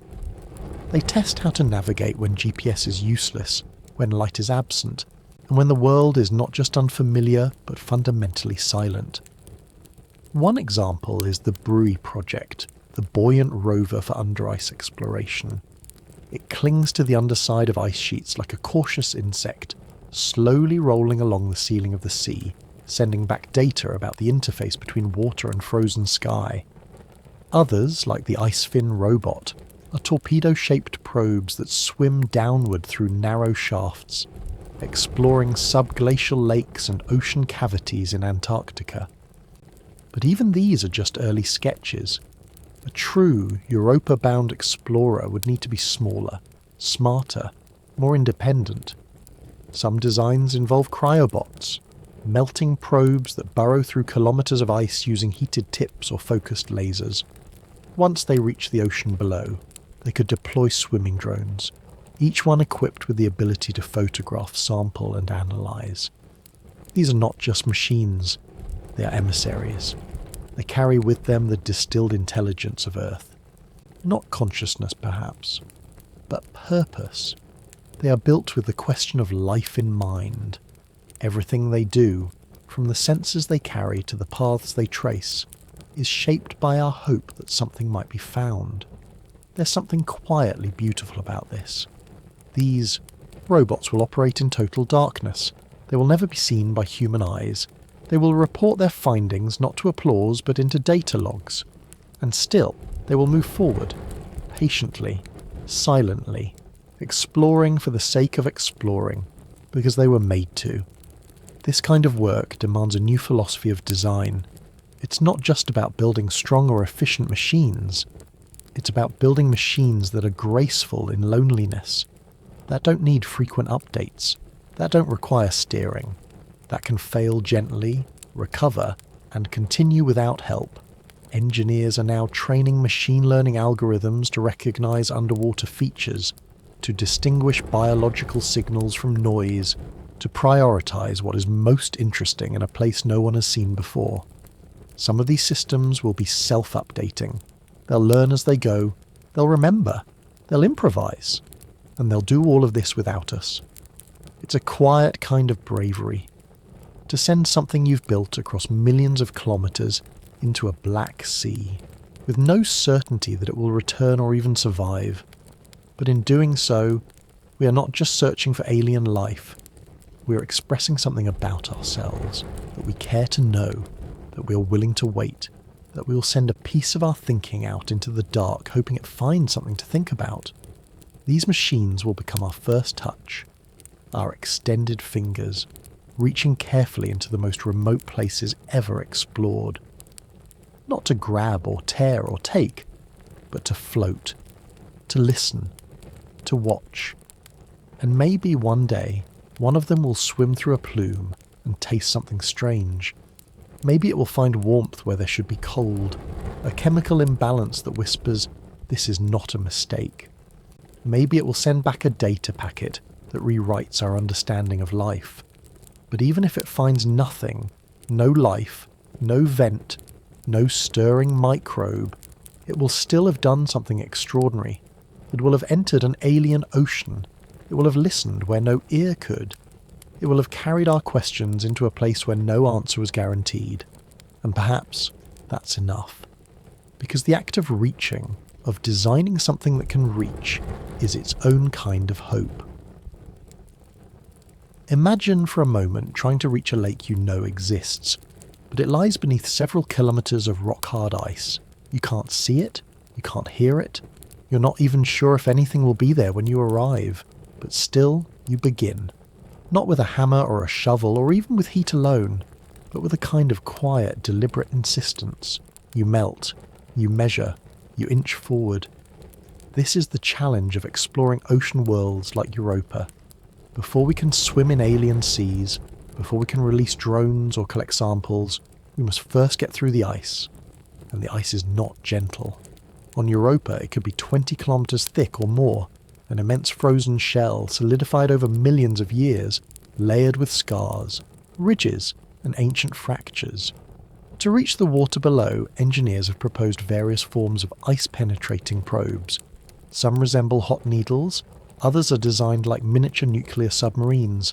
The goal is to melt downwards slowly, creating a tunnel as they go, always careful to avoid refreezing, collapsing channels or wandering off course. One idea is the cryobot, a kind of robotic melt probe with a heated nose and insulated body, designed to bore vertically through the ice, powered by a compact heat source like a radioisotope thermoelectric generator. As it descends, it deploys sensors to analyse the ice itself, its structure, its composition, any bubbles or inclusions that might hint at past activity. The ice is not just an obstacle, it's a memory, a record of time. The cryobot would also carry a tether, a long cable unspooling behind it, like Ariadne's thread, keeping it connected to the surface lander. Through that tether, data would be transmitted upward. Temperature readings, salinity changes, texture, and then, perhaps days or weeks later, a signal would arrive. We have reached the ocean. What follows might be the slow deployment of an autonomous submersible, built into the cryobot's underbelly. It would drift out into the open water, powered by stored energy or small-scale nuclear systems. It would explore not with certainty but with caution, knowing that the water ahead had never been disturbed, that every movement stirred something ancient. But this process would not be fast. Even on Earth, drilling through just 3 kilometres of ice in Antarctica can take weeks. In the extreme conditions of Europa, with minimal power, uncertain terrain, and no human hand to intervene, the process could take months, even years. The mission clock would tick slowly, measured not in days or orbits, but in melting meters. And once beneath the ice, the world would open, not in spectacle, but in sensation. There would be pressure, darkness, salt, and silence. The submersible would send out pulses of sonar, mapping the landscape, cliffs of ice, plumes of warmer water, perhaps a slow current flowing near the seafloor. Cameras would search for particulate matter, shapes, motion. Instruments would sniff for chemical gradients, the fingerprints of vents or microbial life. Samples might be collected and stored, or immediately analysed with onboard lab kits, looking for organic molecules, amino acids, unusual isotopes, or complex structures. But all of this would come back delayed. To Earth, the signals would take time, and in those long gaps between message and reply, between action and confirmation, The people waiting would hold their breath. They would analyse every bite, argue over every anomaly, debate whether a strange spike was just static or something more. This is perhaps the most underrated part of such missions, the waiting. In science fiction, discoveries happen in real time. A door opens, a creature appears, a message is decoded. But in real missions, especially those across planetary distances, discovery happens slowly, sometimes imperceptibly. Data must be compressed, transmitted, checked, interpreted. It may take years to confirm what was first seen in a flicker, and yet we persist. Because the very act of reaching through that ice, of building a machine that can survive the journey, of sending it across space and into water that has never seen the stars, that act is meaningful. It is not just exploration. It is a conversation with the unknown. We are not just asking, is there life here? We're also asking, can we listen carefully enough to hear it? And sometimes the answers come not in triumph, but in stillness, in the realization that the ocean was reached, that the instruments functioned, that something quiet, deep and alien was touched, if only for a moment. We may wait years for a ripple, for a reading, for a trace of methane, or an organic structure, or a shift in salinity that makes no geological sense. And when it comes, we may not even know what it means at first. We may sit in rooms, staring at graphs, whispering to each other, "What is this? What could it be?" But the ice will have been pierced, the world will have been entered, and that is no small thing. Because ice is not just cold, it is distance, it is time, it is silence made solid, and to move through it, patiently, without force or fire, is to practice a kind of respect. We do not demand answers from alien oceans, we knock and wait, and sometimes they knock back. At some point in the coming decades, if the mission succeed, if the ice relents, if the machines work and the silence parts just long enough, something will happen for the very first time in human history. A robotic swimmer will pass through the last thin membrane of ice and drift into a sea that has never seen sunlight, never known wind or storm, never felt the brush of air or the pull of tides from a familiar moon. And in that moment, for the first time, a human-made object will swim in an ocean that does not belong to Earth. It may not look like much. There may be no rush of images, no alien cities, no glittering creatures waving tentacles in greeting. The ocean, if it's like Earth's deep seas, will be black, utterly black, and cold, and heavy. Perhaps a camera will flicker on, sending back the first grainy, silt-filled footage. Perhaps sonar will paint a faint map of a seafloor below, distant and unreadable. Perhaps there will be no bottom at all, just depth. But still, the moment will arrive. It will begin with a signal, a simple line of code, a timestamp, a confirmation. Vehicle has entered subsurface ocean. And the people who built that machine, who watched it melt through kilometres of ancient ice, who spent decades designing circuits and power systems and sample chambers, those people will be quiet, not cheering, but listening, not leaping, but breathing, because something profound will have just occurred. We will have made contact, not with life necessarily, but with place, with a world that was, until that moment, entirely theoretical, entirely imagined. We will be inside something we were never meant to touch.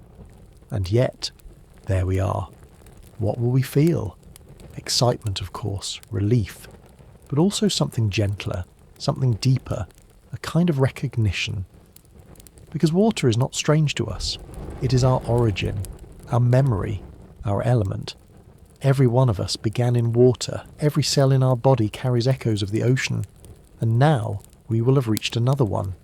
A separate ocean, born in a different solar system body, warmed by different forces, shaped by a different history. And yet still, liquid, flowing, embracing, alive in its own quiet way. We may send back data, pressure readings, chemical compositions, thermal maps. We may find warmth, pockets of mineral-rich water rising from hidden vents. We may find organic molecules, we may find motion, or we may find stillness. There may be no answers. And yet, the beauty of this moment is not dependent on what we find. It is anchored in the act of reaching, the act of listening, the humility it takes to spend decades preparing for a few moments of presence. No mission like this will return samples to Earth, not at first. These are not round-trip journeys. They are messages in bottles flung across space and time. They say, we were here. We cared enough to ask. We dared to build. We tried to understand. And in this, perhaps, there is a kind of belonging. Not dominance, not conquest. Just belonging. A sense that we are part of something wider.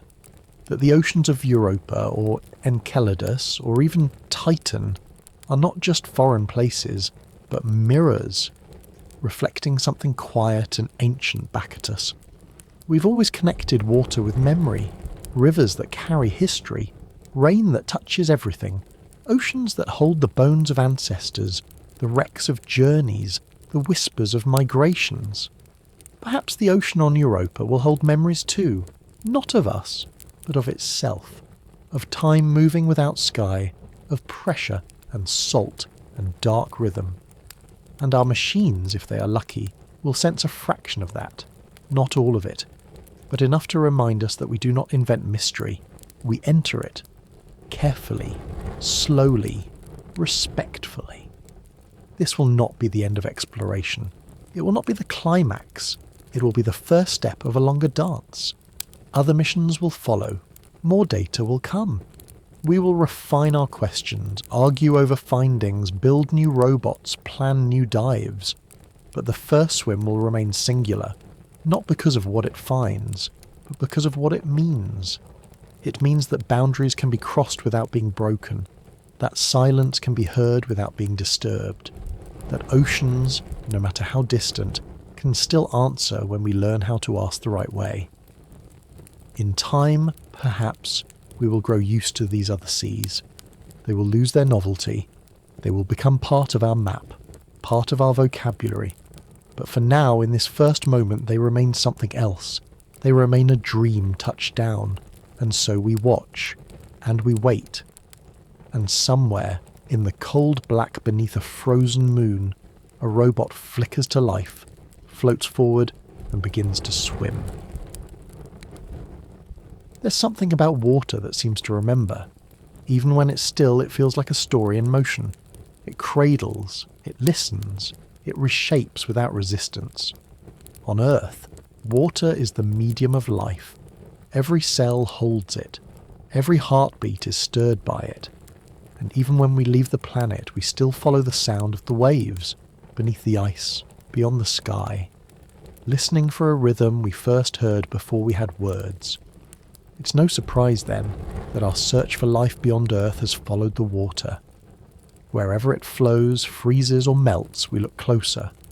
We build tools to trace it, missions to reach it, hypotheses to explain it. And not because we know what it holds, but because we know what it has meant to us. Even the imagined oceans, those hidden beneath kilometres of alien ice, carry something familiar. A memory, perhaps, of the sea that first carried our ancestors, or the amniotic tides that cradled each of us before birth. In the quietest corners of science, water is more than a solvent. It is a language. And even when spoken on other worlds, it still sounds like home. If the oceans of Europa or Enceladus are empty, if there is no motion but currents, no minds but molecules, we will still have learned something precious. We will have reached gently into the dark and asked a question without demanding an answer. And that act, that gesture, matters. It says that wonder is not dependent on reward, that curiosity is not a contract, but a gift. To search with open hands, to listen without noise, to build machines not to conquer, but to understand. These are the quiet philosophies of exploration. They are slow, they are kind, they leave space for silence. Because there is always the possibility that life, as we know it, is rare, that Earth is unusual, that consciousness, language, society, all of it is the result of chance. But even if that is true, it does not make us alone, it makes us witnesses. The ocean of Europa may not be teeming with life, but it is still real, still vast, still moving beneath ice that has never broken. It is a poem in water, a cathedral with no door. And maybe that is enough. Maybe the act of finding a sea beyond Earth, even without swimmers or songs, is its own kind of contact. Not with creatures, but with perspective, with humility, with time. Imagine, if you will, standing on the surface of a frozen moon. Beneath your boots, kilometres below, something stirs. Maybe only the tide, maybe only brine, but still, it moves. And that motion is not for us. It existed before we looked. It will continue after we leave. It is indifferent to our presence, but not hostile. It is simply there, and we, in our curiosity, chose to notice. This is the quiet contract of exploration. Not to arrive with answers, but to arrive at all. To keep going. To let the questions become part of us. To understand that some journeys are not made for results, but for resonance. All oceans are old. They carry the memory of pressure, the shape of gravity, the flavour of minerals. But alien oceans carry something more. The reminder that the universe is capable of repetition, that the conditions for water, for warmth, for fluidity, are not isolated to Earth. They are woven into the physics of stars and moons and frozen orbits. And if they are common, perhaps life, too, is not a singular accident, but a rhythm, a pattern, a habit the universe has yet to fully reveal. Water connects all life on Earth, and perhaps, in time, it will connect life across worlds. Or if not life, then at least longing. The longing to understand, to reach out, to recognise ourselves in what we find. And even if what we find is silence, that silence will be shaped like an ocean, a place meant for movement, for possibility. So now, as we end this journey, you might picture that ocean, not blue, but black, not stormy, but still. A sea that has never known moonlight, never felt a boat, never been given a name. It waits, it pulses faintly, it dreams in pressure, in salt, in centuries, and you, floating now in your own stillness, can let that image drift through you, like a tide pulling gently at your breath, like a current beneath thought, like sleep. Thank you for floating with us, through darkness, through ice, through questions that unfold more questions. Whether your eyes are still open or your mind is already far away, may your dreams drift gently tonight, like a quiet ocean in the dark,